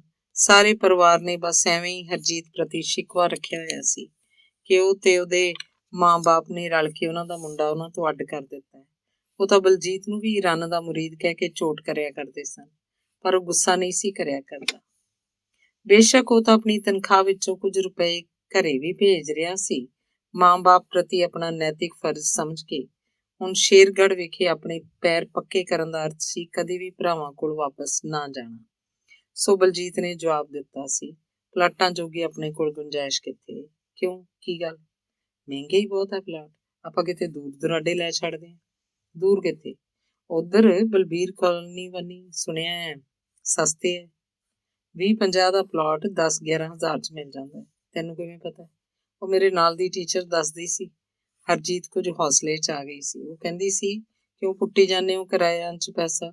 ਆਪਣਾ ਬਣਾਓ ਮਕਾਨ ਕਿਤੇ ਜਾਦੂ ਦੇ ਡੰਡੇ ਨਾਲ ਹੀ ਬਣ ਜਾਂਦੇ ਆ। ਬਲਜੀਤ ਸਿੰਘ ਜਿਵੇਂ ਨਾਰਾਜ਼ ਹੀ ਹੋ ਗਿਆ ਸੀ। ਥੱਬੇ ਨੋਟਾਂ ਦੇ ਲੱਗਦੇ ਆ ਮਕਾਨਾਂ ਤੇ। ਸਲਾਹ ਦੇਣ ਵਾਲੇ ਗਲਤ ਤਾਂ ਨਹੀਂ ਸਨ, ਪਰ ਫਿਰ ਵੀ ਕੁਝ ਦੇਰ ਰੁਕ ਕੇ ਉਹਨੇ ਕਹਿ ਹੀ ਦਿੱਤਾ, ਲੋਕਾਂ ਨੂੰ ਤਾਂ ਗੱਲਾਂ ਹੀ ਆਉਂਦੀਆਂ ਨੇ। ਹਰਜੀਤ ਵੀ ਚੁੱਪ ਕਰ ਗਈ ਸੀ। ਅੰਗ ਚੌਥਾ। ਹਰਜੀਤ ਦੀ ਚੁੱਪ ਬਹੁਤ ਹੀ ਖਤਰਨਾਕ ਹੁੰਦੀ ਸੀ, ਜਿਹੜੀ ਸਿਰਫ ਸਖਤੀ ਨਹੀਂ ਸੀ ਹੁੰਦੀ, ਗਰਮ ਵੀ ਹੁੰਦੀ ਸੀ। ਜ਼ਿੱਦ ਵਾਂਗ ਹੌਲੀ ਠੰਡੀ ਹੁੰਦੀ ਸੀ। ਕਦੇ ਤਾਂ ਇਹ ਬਲਜੀਤ ਲਈ ਪਰੇਸ਼ਾਨੀ ਦਾ ਕਾਰਨ ਵੀ ਬਣ ਜਾਂਦੀ ਸੀ। ਇਸ ਚੁੱਪ ਦੌਰਾਨ ਹਰਜੀਤ ਘਰੇਲੂ ਕੰਮਕਾਜ 'ਚ ਕੋਈ ਵਿਘਨ ਨਹੀਂ ਸੀ ਪੈਣ ਦਿੰਦੀ। ਦੂਜੇ ਪਾਸੇ ਆਪਣੇ ਹੀ ਖਿਆਲਾਂ 'ਚ ਮਸਤ ਰਹਿਣ ਵਾਲੇ ਪਤੀ ਦੇਵ ਲਈ ਅਜਿਹੀ ਘੁਰਕੀ ਜ਼ਰੂਰੀ ਵੀ ਸੀ। ਹਰਜੀਤ ਦੀ ਗੱਲ ਨੂੰ ਐਵੇਂ ਕਿਵੇਂ ਹੀ ਭੁੰਜੇ ਨਹੀਂ ਸੀ ਸੁੱਟਿਆ ਜਾ ਸਕਦਾ। ਸੋ ਰਾਤ ਨੂੰ ਪਿਆ ਕਾਫੀ ਦੇਰ ਤੱਕ ਬਲਜੀਤ ਸਿੰਘ ਇਸ ਵਿਸ਼ੇ ਬਾਰੇ ਹੀ ਸੋਚਦਾ ਰਿਹਾ। ਬਲਬੀਰ ਕਾਲੋਨੀ ਮੰਡੀ ਤੋਂ ਤਾਂ ਕਾਫੀ ਬਾਰ ਪੈਂਦੀ ਹੈ। ਫਿਲਹਾਲ ਪਲਾਟ ਤਾਂ ਲਿਆਈ ਜਾ ਸਕਦਾ ਹੈ, ਹੌਲੀ ਵਸੋਂ ਵੀ ਹੋ ਜਾਏਗੀ। ਇਸ ਮੁਹੱਲੇ ਦਾ ਨਾਂ ਜਿਵੇਂ ਜਾਣਿਆ ਪਛਾਣਿਆ ਹੋਵੇ। ਉਹ ਹਾਂ, ਯਾਦ ਆਇਆ, ਕੁਝ ਅਰਸਾ ਪਹਿਲਾਂ ਇੱਕ ਸੰਤ ਜੀ ਉਸ ਨਾਲ ਹਰ ਰੋਜ਼ ਸਵੇਰੇ ਬੱਸ 'ਚ ਸਫ਼ਰ ਕਰਿਆ ਕਰਦੇ ਸਨ। ਸੰਘਣਾ ਤੇ ਖੁੱਲਾ ਦਾੜਾ ਪੋਟ ਸਵਾਰ ਕੇ ਬੰਨੀ ਨੀਲੀ ਪੱਗ ਦੇ ਥੱਲੇ ਮੱਥੇ ਤੇ ਪੀਲੀ 50, ਚਿੱਟਾ ਸਾਫ਼ ਧੋਤਾ ਤੇ ਪ੍ਰੈਸ ਕੀਤਾ ਹੋਇਆ ਕੁੜਤਾ ਪਜਾਮਾ, ਰੰਗ ਗੋਰਾ, ਬਹੁਤ ਹੀ ਤੋਲ ਕੇ ਉੱਚੀ ਆਵਾਜ਼ 'ਚ ਬੜੀਆਂ ਪਿਆਰੀਆਂ ਤੇ ਅਧਿਆਤਮਕ ਗੱਲਾਂ ਕਰਦੇ। ਬਲਜੀਤ ਬੱਸ 'ਚ ਅੱਗੇ ਪਿੱਛੇ ਵੀ ਹੁੰਦਾ ਤਾਂ ਉਹ ਉਸਨੂੰ ਲੱਭ ਕੇ ਉਹਦੇ ਨਾਲ ਆ ਪੈਂਦੇ। ਉਹ ਕਿਸੇ ਧਾਰਮਿਕ ਸਥਾਨ ਦੇ ਕਥਾ ਵਾਰਤਾ ਕਰਨ ਵਾਲੇ ਸੰਤ ਜੀ ਨਹੀਂ ਸਨ, ਉਹ ਤਾਂ ਸਰਕਾਰੀ ਮੁਲਾਜ਼ਮ ਸਨ। ਗੱਲਾਂ-ਗੱਲਾਂ 'ਚ ਉਹਨਾਂ ਨੇ ਖੁਦ ਹੀ ਬਲਜੀਤ ਨੂੰ ਦੱਸਿਆ ਸੀ ਕਿ ਜਿਹੜੇ ਮਹਿਕਮੇ 'ਚ ਉਹ ਕੰਮ ਕਰਦਾ ਉੱਥੇ ਬੇਈਮਾਨ ਲੋਕਾਂ ਦਾ ਕੋਈ ਅੰਤ ਨਹੀਂ। ਪਰ ਉਹ ਤਾਂ ਮਸਤ ਰਹਿਣ ਵਾਲਾ ਆਦਮੀ ਹੈ, ਨਾ ਲੱਲਾ ਨਾ ਖੱਖਾ। ਉਹਦੇ ਨਾਲ ਦੇ ਮੁਲਾਜ਼ਮ ਉਹਨੂੰ ਸੰਤ ਜੀ ਕਹਿ ਕੇ ਬੁਲਾਉਂਦੇ ਹਨ। ਇਉਂ ਸੰਤ ਜੀ ਉਹਦਾ ਕੋਈ ਧਾਰਮਿਕ ਰੁਤਬਾ ਨਹੀਂ ਸੀ, ਸਗੋਂ ਸਾਥੀਆਂ ਵੱਲੋਂ ਹੀ ਨਾਮਕਰਨ ਕੀਤਾ ਗਿਆ ਸੀ। ਸੱਚ ਤਾਂ ਇਹ ਹੈ ਕਿ ਬਲਜੀਤ ਸਿੰਘ ਨੇ ਵੀ ਉਹਦਾ ਅਸਲ ਨਾਂ ਨਹੀਂ ਸੀ ਪੁੱਛਿਆ। ਸ਼ੁਰੂ 'ਚ ਬਲਜੀਤ ਸਿੰਘ ਉਹਨੂੰ ਸਿਰਫ ਸਤਿ ਸ੍ਰੀ ਅਕਾਲ ਜੀ ਬੁਲਾਉਂਦਾ, ਬਾਅਦ 'ਚ ਸੰਤ ਜੀ ਸਤਿ ਸ੍ਰੀ ਅਕਾਲ ਕਹਿਣ ਲੱਗ ਪਿਆ। ਜਦੋਂ ਉਹ ਆਪਣੇ ਸਟੇਸ਼ਨ ਤੋਂ ਉਤਰਨ ਲੱਗਦਾ ਤਾਂ ਅੱਛਾ ਜੀ ਸੰਤ ਜੀ ਕਹਿੰਦਾ, ਸੰਤ ਜੀ ਸਿਰਫ ਹੱਥ ਹੀ ਜੋੜ ਦਿੰਦੇ। ਇਹ ਸੰਤ ਜੀ ਸ਼ਾਇਦ ਬਲਬੀਰ ਕਾਲੋਨੀ ਦੇ ਹੀ ਰਹਿਣ ਵਾਲੇ ਸੀ। ਕਦੇ-ਕਦੇ ਇਸ ਕਾਲੋਨੀ ਦਾ ਜ਼ਿਕਰ ਵੀ ਕਰਿਆ ਕਰਦੇ ਸਨ। ਜੇਕਰ ਉਸ ਪਾਸੇ ਵੱਲ ਕੁਝ ਖਰੀਦ ਵੀ ਲਿਆ ਜਾਂਦਾ ਹੈ ਤਾਂ ਕੋਈ ਨਾ ਕੋਈ ਤਾਂ ਜਾਣ ਪਛਾਣ ਵਾਲਾ ਹੈ ਹੀ। ਪਰ 2-3 ਮਹੀਨੇ ਹੋ ਗਏ ਸਨ, ਹੁਣ ਸੰਤ ਜੀ ਵੀ ਕਦੇ ਮਿਲੇ ਨਹੀਂ ਸੀ। ਸ਼ਾਇਦ ਕਿਸੇ ਹੋਰ ਥਾਂ ਬਦਲੀ ਕਰਵਾ ਲਈ ਹੋਵੇ। ਇਸ ਆਦਮੀ ਨਾਲ ਚੰਗਾ ਵਕਤ ਪਾਸ ਹੋ ਸਕਦਾ ਸੀ ਤੇ ਨੀਂਦ ਨੇ ਬਲਜੀਤ ਸਿੰਘ ਨੂੰ ਆਪਣੀ ਬੁੱਕਲ 'ਚ ਲੈ ਲਿਆ ਸੀ। ਸਵੇਰੇ ਚਾਹ ਦਾ ਕੱਪ ਫੜਦਿਆਂ ਬਲਜੀਤ ਨੇ ਹਰਜੀਤ ਨੂੰ ਆਪਣੇ ਕੋਲ ਬਹਿ ਜਾਣ ਲਈ ਕਿਹਾ, ਪਰ ਉਹ ਤਾਂ ਜਿਵੇਂ ਕਾਹਲੀ 'ਚ ਸੀ ਤੇ ਬਗੈਰ ਕੁਝ ਸੁਣੇ ਰਸੋਈ 'ਚ ਚਲੀ ਗਈ ਸੀ। ਬਲਜੀਤ ਸਿੰਘ ਨੂੰ ਮਹਿਸੂਸ ਹੋਇਆ ਜਿਵੇਂ ਉਹ ਅਜੇ ਵੀ ਗੁੱਸੇ 'ਚ ਹੋਵੇ, ਸੋ ਉੱਠ ਕੇ ਪਤਨੀ ਦੇ ਮਗਰ ਹੀ ਚਲਾ ਗਿਆ ਸੀ, ਸਿਰਫ ਉਹਦੀ ਚੁੱਪ ਤੋੜਨ ਦੇ ਉਦੇਸ਼ ਨਾਲ। ਬਲਬੀਰ ਕਾਲੋਨੀ ਵੰਨੀ ਤਾਂ ਨਿਕਲ ਆਈ ਹੈ ਇੱਕ ਜਾਣ ਪਛਾਣ। ਚਾਹ ਦੀ ਘੁੱਟ ਭਰਦਿਆਂ ਬਲਜੀਤ ਨੇ ਕਿਹਾ ਸੀ, ਪਰ ਹਰਜੀਤ ਕੁਝ ਵੀ ਨਹੀਂ ਸੀ ਬੋਲੇ। ਉਹ ਤਾਂ ਆਪਣੇ ਧਿਆਨ 'ਚ ਮਗਨ ਕੜਾਹੀ 'ਚ ਕੜਛੀ ਫੇਰਦੀ ਰਹੀ ਸੀ। ਕੁਝ ਦੇਰ ਬਾਅਦ ਬਿਨਾਂ ਬਲਜੀਤ ਵੱਲ ਦੇਖੇ ਉਹ ਧੀਮੀ ਜਿਹੀ ਆਵਾਜ਼ 'ਚ ਬੋਲੀ, ਕੌਣ ਹੈ? ਇੱਕ ਹੈਗੇ ਆ ਸੰਤ ਜੀ। ਸੰਤ ਜੀ? ਹਾਂ, ਉਹਨੂੰ ਸਾਰੇ ਸੰਤ ਜੀ ਕਹਿੰਦੇ ਆ। ਅਸਲ ਨਾਂ ਦਾ ਕਦੇ ਮੈਂ ਵੀ ਨਹੀਂ ਪੁੱਛਿਆ। ਬਲਜੀਤ ਖੁੱਲ ਕੇ ਬੋਲਣ ਲੱਗਾ ਸੀ, ਪਰ ਬੰਦਾ ਚੰਗਾ ਹੈ। ਫਿਰ ਕਰੀਏ ਕਿਸੇ ਨਾਲ ਗੱਲ? ਗੱਲ ਤਾਂ ਕਰ ਹੀ ਲਵਾਂਗੇ, ਪਰ ਕੀ? ਫਰੀਦਕੋਟੀਆਂ ਤੋਂ ਸਲਾਹ ਨਾ ਲੈ ਲਈਏ? ਫੇਰ ਤਾਂ ਲੈ ਲੈ ਪਲਾਟ। ਹਰਜੀਤ ਨੂੰ ਇਸ ਤਰ੍ਹਾਂ ਦੀ ਦੋ ਚਿੱਤੀ ਪਸੰਦ ਨਹੀਂ ਸੀ। ਉਹ ਬੋਲੀ ਸੀ, ਉਹ ਤਾਂ ਪਹਿਲਾਂ ਹੀ ਨਹੀਂ ਕਰਨ ਦਿੰਦੇ ਕੁਝ, ਪਲਾਟ ਲੈਣ ਵਾਸਤੇ ਬੜੀਆਂ ਸਲਾਹਾਂ ਦੇਣਗੇ। ਬਲਜੀਤ ਚੁੱਪ ਕਰ ਗਿਆ ਸੀ। ਖਾਲੀ ਕੱਪ ਉਹਨੇ ਮੇਜ਼ ਤੇ ਰੱਖ ਦਿੱਤਾ। ਇੰਨੇ ਨੂੰ ਰਮਨ ਵੀ ਜਾਗ ਪਿਆ ਸੀ ਤੇ ਉਸ ਵੱਲ ਚਲਾ ਗਿਆ ਸੀ। ਅੰਗ 5ਵਾਂ। ਕਿਸੇ ਵਿਦਿਅਕ ਸੰਸਥਾ ਦੇ ਗੁਣਾ ਔਗਣਾ ਜਾਂ ਚੰਗੇ ਮਾੜੇ ਹੋਣ ਬਾਰੇ ਸਕੂਲ ਮੁਖੀ ਜਾਂ ਅਧਿਆਪਕ ਨੂੰ ਖੁਦ ਬੋਲ ਕੇ ਦੱਸਣ ਦੀ ਜ਼ਰੂਰਤ ਨਹੀਂ ਹੁੰਦੀ। ਦੂਜੇ ਸ਼ਬਦਾਂ ਵਿੱਚ ਸਕੂਲ ਸਰਗਰਮੀਆਂ ਬਾਰੇ ਕਿਸੇ ਕਿਸਮ ਦੀ ਇਸ਼ਤਿਹਾਰਬਾਜ਼ੀ ਕਰਨ ਦੀ ਕੋਈ ਲੋੜ ਨਹੀਂ ਹੁੰਦੀ। ਵਿਦਿਆਰਥੀ ਆਪਣੇ ਆਪ ਵਿੱਚ ਇਸ਼ਤਿਹਾਰ ਹੁੰਦੇ ਹਨ। ਹਰ ਰੋਜ਼ ਜੋ ਕੁਝ ਵੀ ਸਕੂਲ 'ਚ ਹੁੰਦਾ ਹੈ ਉਹਦਾ ਹੂ-ਬਹੂ ਵੇਰਵਾ ਬਗੈਰ ਦੇਰ ਕੀਤੇ ਆਪਣੇ ਮਾਪਿਆਂ ਨੂੰ ਦੱਸ ਦਿੰਦੇ ਹਨ। ਕਿਹੜਾ ਅਧਿਆਪਕ ਵਧੀਆ ਪੜ੍ਹਾਉਂਦਾ ਹੈ, ਕਿਹੜਾ ਬੇਈਮਾਨੀ ਕਰਦਾ ਹੈ, ਕਿਹੜਾ ਫੋਕਾ ਰੋਹ ਦਾ ਵੀ ਰੱਖਦਾ ਹੈ ਤੇ ਕਿਹੜਾ ਮਿਹਨਤ ਤੇ ਪਿਆਰ ਨਾਲ ਪੜ੍ਹਾਉਂਦਾ ਹੈ। ਬੇਸ਼ੱਕ ਐਸ਼ ਕਰਨ ਲਈ ਮਾਸਟਰੀ ਵਾਲੀ ਗੱਲ ਵੀ ਬਥੇਰਿਆਂ ਅਧਿਆਪਕਾਂ ਤੇ ਲਾਗੂ ਹੁੰਦੀ ਹੋਏਗੀ, ਪਰ ਮਿਹਨਤ ਕਰਨ ਵਾਲਿਆਂ ਦਾ ਵੀ ਕੋਈ ਅੰਤ ਨਹੀਂ। ਖਾਸ ਤੌਰ ਤੇ ਬਲਜੀਤ ਸਿੰਘ ਵਰਗੇ ਅਧਿਆਪਕਾਂ ਦਾ। ਬੇਸ਼ੱਕ ਉਸ ਦੁਆਰਾ ਪੜ੍ਹਾਇਆ ਜਾਣ ਵਾਲਾ ਵਿਸ਼ਾ ਕਿਸੇ 3-13 'ਚ ਨਹੀਂ ਸੀ ਗਿਣਿਆ ਜਾਂਦਾ ਤੇ ਇੱਕ ਸਮੇਂ ਤਾਂ ਅਜਿਹੀ ਸਥਿਤੀ ਵੀ ਬਣ ਗਈ ਸੀ ਕਿ ਸਿੱਖਿਆ ਵਿਭਾਗ ਦੁਆਰਾ ਸਕੂਲਾਂ 'ਚ ਚਿੱਤਰਕਲਾ ਦਾ ਵਿਸ਼ਾ ਖਤਮ ਹੀ ਕਰ ਦਿੱਤਾ ਗਿਆ ਸੀ। ਡਰਾਇੰਗ ਮਾਸਟਰ ਜਾਂ ਤਾਂ ਵਿਹਲੇ ਬੈਠੇ ਰਹਿੰਦੇ ਤੇ ਜਾਂ ਫਿਰ ਇੱਕ-ਇੱਕ, ਦੋ-ਦੋ ਜਮਾਤਾਂ ਉਹਨਾਂ ਨੂੰ ਸਮਾਜਿਕ ਸਿੱਖਿਆ ਜਾਂ ਖੇਤੀਬਾੜੀ ਆਦਿ ਪੜ੍ਹਾਉਣ ਲਈ ਦੇ ਦਿੱਤੀਆਂ ਜਾਂਦੀਆਂ। ਬਲਜੀਤ ਸਿੰਘ ਦੀ MA ਪੰਜਾਬੀ ਕੀਤੀ ਹੋਣ ਕਰਕੇ ਤੇ ਇਸ ਵਿਸ਼ੇ ਤੇ ਉਹਦੀ ਪੀੜੀ ਪਕੜ ਸਦਕਾ ਉਹਨੂੰ ਬੋਰਡ ਦੀਆਂ ਜਮਾਤਾਂ ਦੀ ਪੰਜਾਬੀ ਪੜ੍ਹਾਉਣ ਨੂੰ ਵੀ ਦਿੱਤੀ ਗਈ ਸੀ।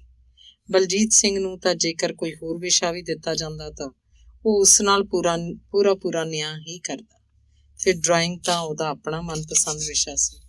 ਇਹ ਵਿਸ਼ਾ ਉਹਨੇ ਸਿਰਫ ਇਮਤਿਹਾਨ ਪਾਸ ਕਰਨ ਜਾਂ ਸਿਖਲਾਈ ਲੈਣ ਦੇ ਮੰਤਵ ਨਾਲ ਹੀ ਨਹੀਂ ਸੀ ਅਪਣਾਇਆ, ਸਗੋਂ ਇਸ ਨੂੰ ਆਪਣੇ ਜੀਵਨ ਦਾ ਇੱਕ ਹਿੱਸਾ ਬਣਾ ਲਿਆ ਸੀ।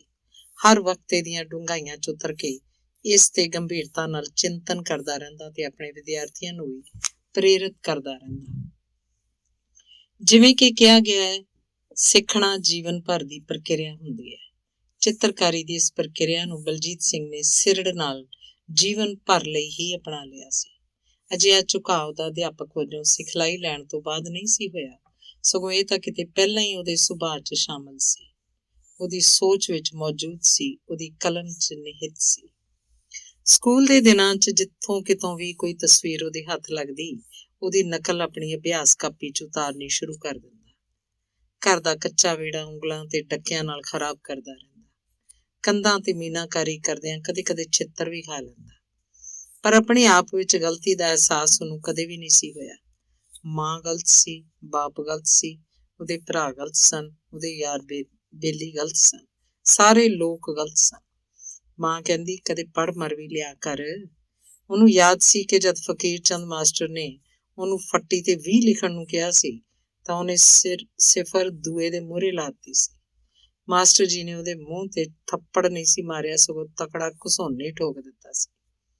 ਬਲਜੀਤ ਨੂੰ ਜਾਪਿਆ ਸੀ ਜਿਵੇਂ ਉਹਦੇ ਸਾਰੇ ਮੂੰਹ ਤੇ ਸੋਜ ਆ ਗਈ ਹੋਵੇ। ਉਹ ਇੰਨਾ ਘਬਰਾ ਗਿਆ ਸੀ ਕਿ ਰੋ ਵੀ ਨਹੀਂ ਸੀ ਸਕਿਆ, ਬਸ ਸੁੰਨ ਜਿਹਾ ਹੋ ਕੇ ਰਹਿ ਗਿਆ ਸੀ। ਮਾਸਟਰ ਜੀ ਨੇ ਫੱਟੀ ਜਿਵੇਂ ਉਹਦੇ ਹੱਥੋਂ ਖੋਹ ਲਈ ਸੀ।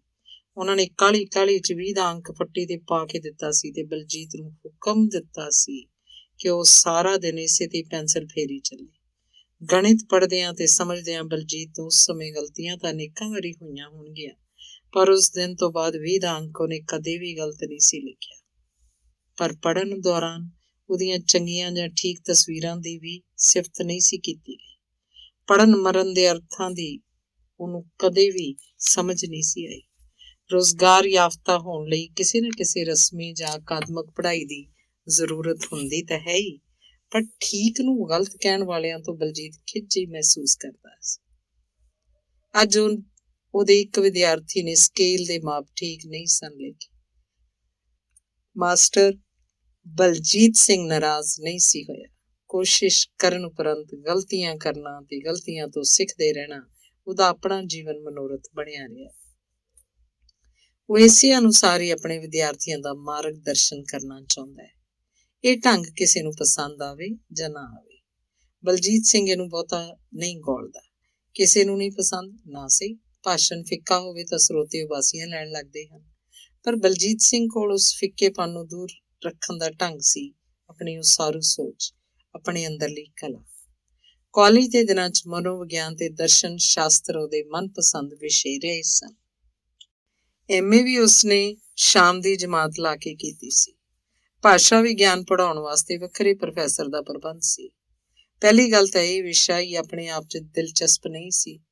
ਉੱਤੇ ਵਾਧਾ ਇਹ ਕਿ ਇਹਨੂੰ ਪੜ੍ਹਾਉਣ ਵਾਲੇ ਪ੍ਰੋਫੈਸਰ ਦਾ ਢੰਗ ਵੀ ਨਿਹਾਇਤ ਫਿੱਕਾ ਤੇ ਬੁਸਬੁਸਾ ਜਿਹਾ ਸੀ।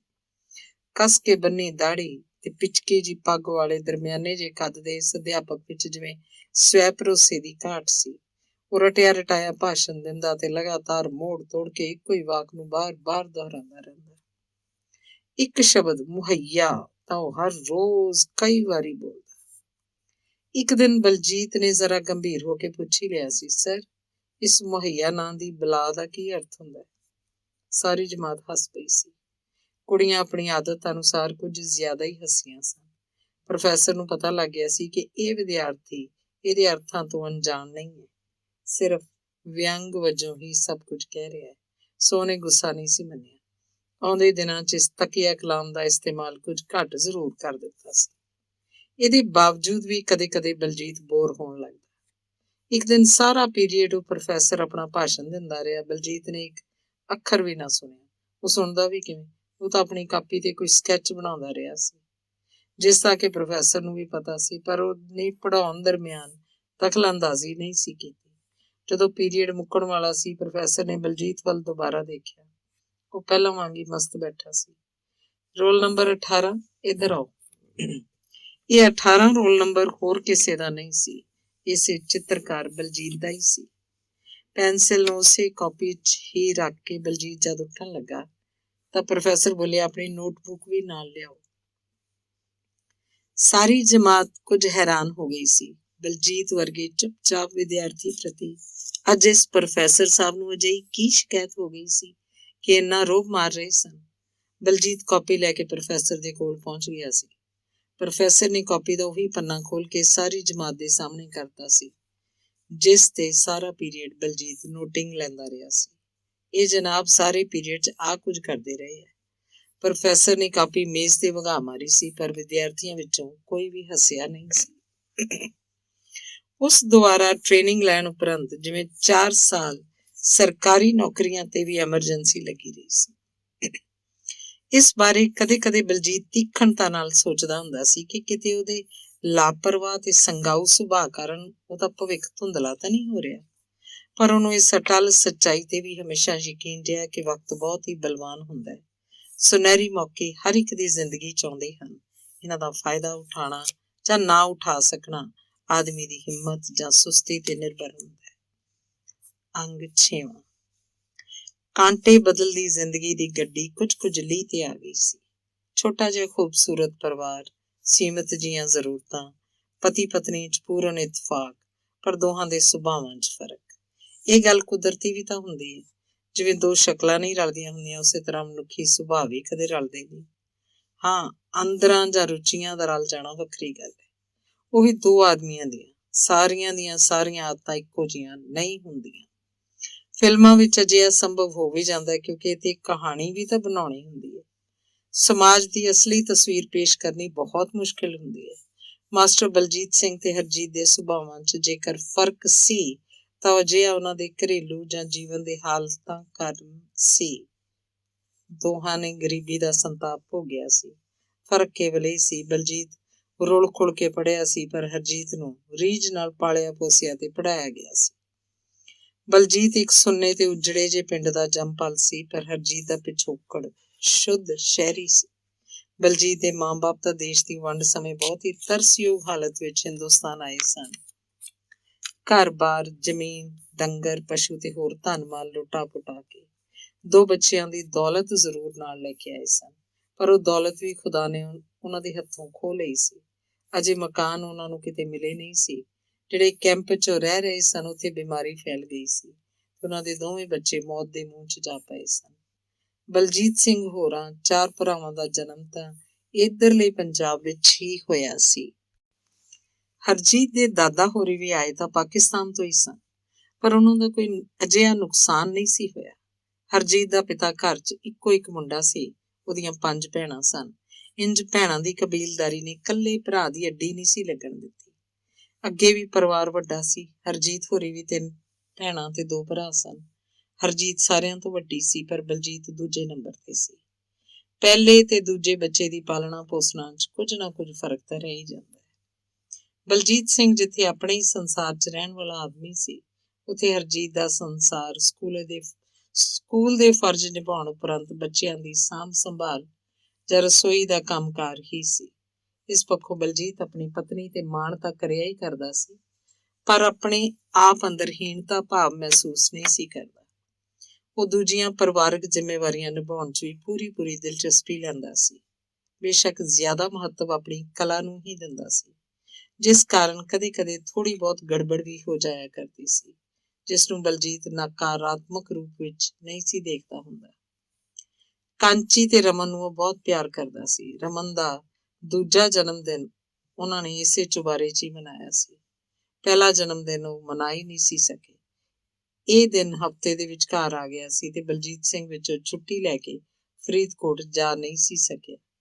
ਮੁੰਡੇ ਦੇ ਦੂਜੇ ਜਨਮ ਦਿਨ ਤੇ ਮੌਕੇ ਤੇ ਬਲਜੀਤ ਨੇ ਆਪਣਾ ਕੈਮਰਾ ਵੀ ਖਰੀਦ ਲਿਆ ਸੀ। ਮੰਡੀ ਦੇ ਇੱਕ ਫੋਟੋ ਸਟੂਡੀਓ 'ਚ ਉਹਦਾ ਆਉਣ ਜਾਣ ਹੋ ਗਿਆ ਸੀ। ਉਹਦੀ ਇਸ ਪਾਸੇ ਦਿਲਚਸਪੀ ਵਧਣ ਲੱਗੀ ਸੀ। ਇਸ ਦਰਮਿਆਨ ਉਹਨੇ ਇਸ ਵਿਸ਼ੇ ਨਾਲ ਸੰਬੰਧਿਤ 1-2 ਕਿਤਾਬਾਂ ਵੀ ਪੜ੍ਹੀਆਂ। ਉਹਨੇ ਮਹਿਸੂਸ ਕਰ ਲਿਆ ਸੀ ਕਿ ਇਹਨਾਂ ਵਿਵਸਾਇਕ ਫੋਟੋਗ੍ਰਾਫਰਾਂ ਨੂੰ ਤਾਂ ਸਹੀ ਅਰਥਾਂ 'ਚ ਫੋਟੋ ਖਿੱਚਣੀ ਹੀ ਨਹੀਂ ਆਉਂਦੀ। ਉਹਨਾਂ ਨੂੰ ਲੋੜੀਂਦਾ ਅਪਰਚਰ ਰੱਖਣ ਦੀ ਜਾਚ ਹੀ ਨਹੀਂ ਸੀ। ਬਸ ਕਲਿੱਕ ਔਨ ਤੇ ਕਲਿੱਕ ਆਫ, ਫਲੈਸ਼ ਵੱਜੀ, ਫੋਟੋ ਖਿੱਚੀ ਗਈ। ਫੋਟੋ ਕਰਨ ਵਿੱਚ ਦਿਮਾਗ ਲਾਉਣ ਦੀ ਲੋੜ ਹੁੰਦੀ ਹੈ। ਇਕੱਲਾ ਫੋਟੋ ਕਰਵਾਉਣ ਵਾਲਾ ਆਦਮੀ ਨਹੀਂ ਦੇਖਿਆ ਜਾਂਦਾ, ਉਹਦਾ ਆਲਾ ਦੁਆਲਾ ਅਥਵਾ ਉਹਦੇ ਪਿੱਛੇ ਵਾਲਾ ਦ੍ਰਿਸ਼ ਵੀ ਦੇਖਿਆ ਜਾਂਦਾ ਹੈ। ਅਰਥਾਤ ਉਹਨੂੰ ਬਿਠਾਇਆ ਜਾਂ ਖੜਾਇਆ ਕਿੱਥੇ ਜਾਵੇ। ਸਟੂਡੀਓ ਦੀ ਗੱਲ ਹੋਰ ਹੁੰਦੀ ਹੈ। ਬਲਜੀਤ ਸਿੰਘ ਨੇ ਆਪਣੇ ਨਿੱਜੀ ਕੈਮਰੇ ਨਾਲ ਬਹੁਤ ਸਾਰੇ ਵੰਨ-ਸੁਵੰਨੇ ਤਜਰਬੇ ਕੀਤੇ। ਇਹ ਤਜਰਬੇ ਕਰਨ ਲਈ ਉਹਨੂੰ ਕਿਤੇ ਦੂਰ ਦੁਰਾਡੇ ਨਹੀਂ ਸੀ ਜਾਣਾ ਪੈਂਦਾ। ਪਹਿਲਾਂ ਰਮਨ ਦੇ ਪੋਜ ਬਣਾ ਕੇ ਐਲਬਮਾਂ ਤਿਆਰ ਕਰਦਾ ਰਿਹਾ। ਜਦ ਕਾਂਚੀ ਵੀ ਇਸ ਸੰਸਾਰ ਦਾ ਇੱਕ ਖੂਬਸੂਰਤ ਹਿੱਸਾ ਬਣ ਗਈ, ਫਿਰ ਤਾਂ ਕਹਿਣਾ ਹੀ ਕੀ ਸੀ। ਦੋਹਾਂ ਬੱਚਿਆਂ ਨੂੰ ਵੰਨੋ-ਵੰਨ ਦੇ ਪਹਿਰਾਵਿਆਂ ਨਾਲ ਸਜਾ ਕੇ ਉਹ ਫੋਟੋਆਂ ਕਰਦਾ। ਨਿੱਕੀ ਜਿਹੀ ਕਾਂਚੀ ਕਲਕਾਰੀਆਂ ਮਾਰ-ਮਾਰ ਕੇ ਫੋਟੋਆਂ ਕਰਵਾਉਂਦੀ। ਕਦੇ ਟੱਬ 'ਚ ਬੈਠੀ ਪਾਣੀ ਉਛਾਲ ਰਹੀ ਹੁੰਦੀ ਤੇ ਬਲਜੀਤ ਫੋਟੋ ਖਿੱਚ ਲੈਂਦਾ। ਕਦੇ ਮੰਜੇ ਤੇ ਪੁੱਠੀ ਲੇਟੀ ਕਿਸੇ ਖਿਡੌਣੇ ਨਾਲ ਖੇਡ ਰਹੀ ਹੁੰਦੀ। ਬਲਜੀਤ ਆਵਾਜ਼ ਮਾਰਦਾ। ਬਹੁਤ ਹੀ ਕੁਦਰਤੀ ਢੰਗ ਨਾਲ ਉਹ ਪਾਪਾ ਵੱਲ ਦੇਖਦੀ। ਬਲਜੀਤ ਕਲਿੱਕ ਕਰ ਲੈਂਦਾ। ਰਮਨ ਵੀਰਾ ਉਹਨੂੰ ਗੋਦੀ 'ਚ ਬਿਠਾ ਲੈਂਦਾ ਤੇ ਬਲਜੀਤ ਆਪਣੀ ਕਲਾ ਦੇ ਜ਼ੋਰ ਦਿਖਾ ਦਿੰਦਾ। ਹਰਜੀਤ ਦਾ ਫੋਟੋ ਕਰਵਾਉਣ ਦਾ ਆਪਣਾ ਵੱਖਰਾ ਹੀ ਅੰਦਾਜ਼ ਸੀ। ਉਹਦੀਆਂ ਰਹੱਸਮਈ ਮੁਸਕਰਾਹਟ ਵਾਲੀਆਂ ਤਸਵੀਰਾਂ ਯਾਦਗਾਰੀ ਹੋ ਨਿਬੜਦੀਆਂ ਸਨ। ਸਕੂਲ ਦੇ ਵੀ ਨੰਨੇ ਮੁੰਨੇ ਬੱਚਿਆਂ ਦੀਆਂ ਫੋਟੋਆਂ ਖਿੱਚਣ ਦਾ ਉਹਨੂੰ ਜਨੂੰਨ ਜਿਹਾ ਹੋ ਗਿਆ ਸੀ। ਇਹਨਾਂ ਨਿੱਕਿਆਂ ਦੀਆਂ ਖੂਬਸੂਰਤ ਤਸਵੀਰਾਂ ਉਹ ਅਖਬਾਰਾਂ ਦੇ ਬੱਚਿਆਂ ਦੇ ਕਾਲਮ ਲਈ ਭੇਜਣ ਲੱਗ ਪਿਆ ਸੀ ਤੇ ਉਹਦੀਆਂ ਇਹ ਕਿਰਤਾਂ ਛਪਣ ਵੀ ਲੱਗ ਪਈਆਂ ਸਨ। ਉਹਦੇ ਬਣਾਏ ਹੋਏ ਪੈਨਸਿਲ ਸਕੈਚ ਤਾਂ ਉਹਦੇ ਵਿਆਹ ਤੋਂ ਵੀ ਪਹਿਲਾਂ ਕਦੇ-ਕਦੇ ਅਖਬਾਰਾਂ 'ਚ ਛਪ ਜਾਂਦੇ ਸਨ। ਕਵਿਤਾਵਾਂ ਵਾਲੇ ਕਾਲਮ 'ਚ ਕਵਿਤਾ ਦੀ ਗਹਿਰਾਈ ਵਰਗੇ ਗਹਿਰੇ। ਅੰਗ 7ਵਾਂ। ਹਰਜੀਤ ਦੇ ਸਕੂਲ ਦੇ ਸਮੂਹ ਅਧਿਆਪਕਾਂ ਦੀ ਗਿਣਤੀ 40-45 ਦੇ ਕਰੀਬ ਸੀ। ਮੰਡੀ ਦੇ 2 ਹਿੱਸੇ ਸਨ, ਇੱਕ ਪੇਂਡੂ, ਦੂਜਾ ਸ਼ਹਿਰੀ। ਅੰਤਰਰਾਸ਼ਟਰੀ ਪੱਧਰ ਦੇ ਕਲਾਕਾਰਾਂ ਦੀ ਜਨਮਦਾਤੀ ਨਸਵਾਰ ਦਾ ਘਰ ਤੇ ਸਮੇਂ ਦੇ ਮੁੱਖ ਮੰਤਰੀ ਦਾ ਨਿੱਜੀ ਵਿਧਾਨ ਸਭਾ ਖੇਤਰ ਹੋਣ ਕਾਰਨ ਇਹ ਮੰਡੀ ਹਮੇਸ਼ਾ ਹੀ ਚਰਚਾ 'ਚ ਰਹੀ ਹੈ। ਲੋਕ ਮਾਣ ਨਾਲ ਕਹਿੰਦੇ ਹਨ, ਉਹੀ ਸ਼ੇਰਗੜ੍ਹ ਜਿਹਨੇ ਨਸਵਾਰ ਸਰਦਾਰ ਤੇ ਕਲਾਕਾਰ ਪੈਦਾ ਕੀਤੇ। ਗੁਰੂ ਸਾਹਿਬ ਜੀ ਦੀ ਚਰਨ ਛੋਹ ਪ੍ਰਾਪਤ ਹੋਣ ਕਾਰਨ ਇਹ ਧਰਤੀ ਹੋਰ ਵੀ ਪਵਿੱਤਰ। ਸਕੂਲ ਪਹਿਲਾਂ 10ਵੀਂ ਤੱਕ ਦਾ ਸੀ, ਬਾਅਦ 'ਚ 12ਵੀਂ ਤੱਕ ਦਾ ਹੋ ਗਿਆ। ਲੜਕੀਆਂ ਦੀ ਗਿਣਤੀ 1,500 ਤੋਂ ਵੀ ਵੱਧ ਹੀ ਹੋਏਗੀ। ਮੁੱਖ ਅਧਿਆਪਕਾ ਦੀ ਪੱਕੀ ਪੋਸਟ ਸੀ। ਹਰਜੀਤ ਦੀ ਬਦਲੀ ਦੇ ਸਮੇਂ ਉਹਦੀ ਹਾਜ਼ਰੀ ਰਿਪੋਰਟ ਦੇਣ ਦੇ ਮੌਕੇ ਬਲਜੀਤ ਵੀ ਨਾਲ ਗਿਆ ਸੀ। ਸਕੂਲ ਮੁਖੀ ਚੰਗੀ ਸੀ, ਤੁਸੀਂ ਬਿਲਕੁਲ ਫਿਕਰ ਨਾ ਕਰੋ ਜੀ, ਇੱਥੇ ਤਾਂ ਇਹਨਾਂ ਦਾ ਬਹੁਤ ਹੀ ਜ਼ਿਆਦਾ ਜੀ ਲੱਗੇਗਾ। ਉੱਚੀ ਉੱਚੀ ਹੱਸਦਿਆਂ ਮੁੱਖ ਅਧਿਆਪਕਾ ਨੇ ਬਲਜੀਤ ਵੱਲ ਤੱਕਦਿਆਂ ਕਿਹਾ ਸੀ। ਰਮਨ ਦਾ ਵੀ ਉਹਨੇ ਕਈ ਵਾਰ ਸਿਰ ਪਲੋਸਿਆ ਸੀ। ਹਰਸ਼ਰਨ ਨਾਲ ਤਾਂ ਹਰਜੀਤ ਦੀ ਦੋਸਤੀ ਵੀ ਹੋ ਗਈ ਸੀ। ਸ਼ੁਰੂ ਦੀ ਦੋਸਤੀ ਇਸੇ ਤਰ੍ਹਾਂ ਦੀ ਹੁੰਦੀ ਹੈ। ਨਵੇਂ ਆਦਮੀ ਨੂੰ ਮੋਹ ਦੀ ਭੁੱਖ ਵੀ ਤਾਂ ਹੁੰਦੀ ਹੈ, ਕਿਸੇ ਆਪਣੇ ਨਾਲ ਜਾਣ ਪਛਾਣ ਹੋ ਜਾਣ ਦੀ। ਤਾਂ ਪਹਿਲੇ ਦਿਨ ਹੀ ਸਾਰੀ ਛੁੱਟੀ ਵੇਲੇ ਹਰਸ਼ਰਨ ਹਰਜੀਤ ਵੱਲ ਵੇਖ ਕੇ ਮੁਸਕਰਾ ਪਈ ਸੀ। ਹਰਜੀਤ ਨੇ ਹੱਥ ਮਿਲਾਉਣ ਤੋਂ ਬਾਅਦ ਪੁੱਛ ਲਿਆ ਸੀ, ਤੁਸੀਂ ਤਾਂ ਲੋਕਲ ਹੀ ਹੋ? ਨਾ ਲੋਕਲ ਕਿੱਥੋਂ? ਹਰਸ਼ਰਨ ਨੇ ਪਰਸ ਨੂੰ ਮੋਢੇ ਤੇ ਠੀਕ ਕਰਦਿਆਂ ਜਵਾਬ ਦਿੱਤਾ ਸੀ। ਉਹਨੂੰ ਸਵੇਰੇ ਹੀ ਪਤਾ ਲੱਗ ਗਿਆ ਸੀ ਕਿ ਇਸ ਨਵੀਂ ਅਧਿਆਪਕਾ ਦੇ ਪੇਕੇ ਫਰੀਦਕੋਟ ਦੇ ਹਨ। ਸੋ ਉਹਨੇ ਕਿਹਾ, ਤੁਹਾਡੇ ਗੁਆਂਢ ਤੋਂ ਹੀ? ਮਤਲਬ? ਹਰਜੀਤ ਨੇ ਮੁਸਕਰਾ ਕੇ ਮੱਥਾ ਸਿਕੋੜ ਲਿਆ। ਫਰੀਦਕੋਟ ਦੇ ਨੇੜੇ ਹਮੀਰਪੁਰ। ਹਰਸ਼ਰਨ ਨੇ ਸਪਸ਼ਟ ਕਰ ਦਿੱਤਾ ਸੀ, ਉੱਥੇ ਮੇਰੇ ਸਹੁਰੇ ਹੈ। ਇਹਨਾਂ ਦੀ ਬਦਲੀ ਇੱਥੋਂ ਦੀ ਹੋ ਗਈ ਸੀ, ਬੈਂਕ 'ਚ ਲੱਗੇ ਹੈ ਕਲਰਕ। ਕੁਝ ਪਲ ਰੁਕ ਕੇ ਹਰਸ਼ਰਨ ਨੇ ਦੱਸਿਆ ਸੀ, ਮੇਰੀ ਵੀ ਨਵੀਂ ਨਿਯੁਕਤੀ ਹੈ। ਕਿਹੜੀ ਪੋਸਟ ਹੈ? ਸਿਲਾਈ ਟੀਚਰ।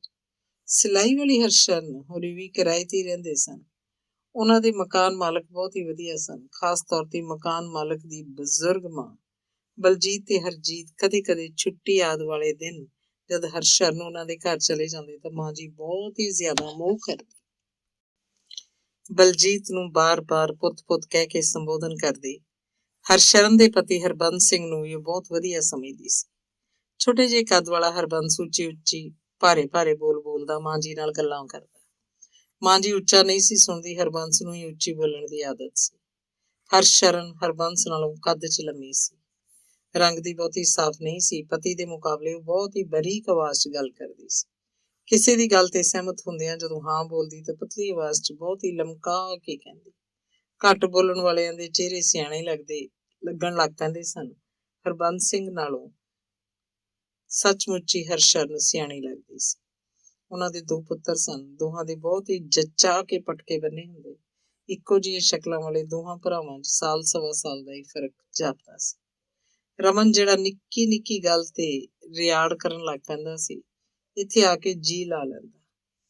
ਹਰਸ਼ਰਨ ਦੇ ਮੁੰਡਿਆਂ ਨੂੰ ਰਮਨ ਇਸ ਗੱਲੋਂ ਵੀ ਚੰਗਾ ਲੱਗਦਾ ਸੀ ਕਿ ਉਹ ਹੱਦੋਂ ਵੱਧ ਸ਼ਰਾਰਤੀ ਨਹੀਂ ਸੀ, ਉਹਨਾਂ ਦੇ ਖਿਡੌਣੇ ਤੋੜਦਾ ਨਹੀਂ ਸੀ ਤੇ ਉਹਨਾਂ ਤੇ ਕਬਜ਼ਾ ਕਰਨ ਦੀ ਕੋਸ਼ਿਸ਼ ਨਹੀਂ ਸੀ ਕਰਦਾ।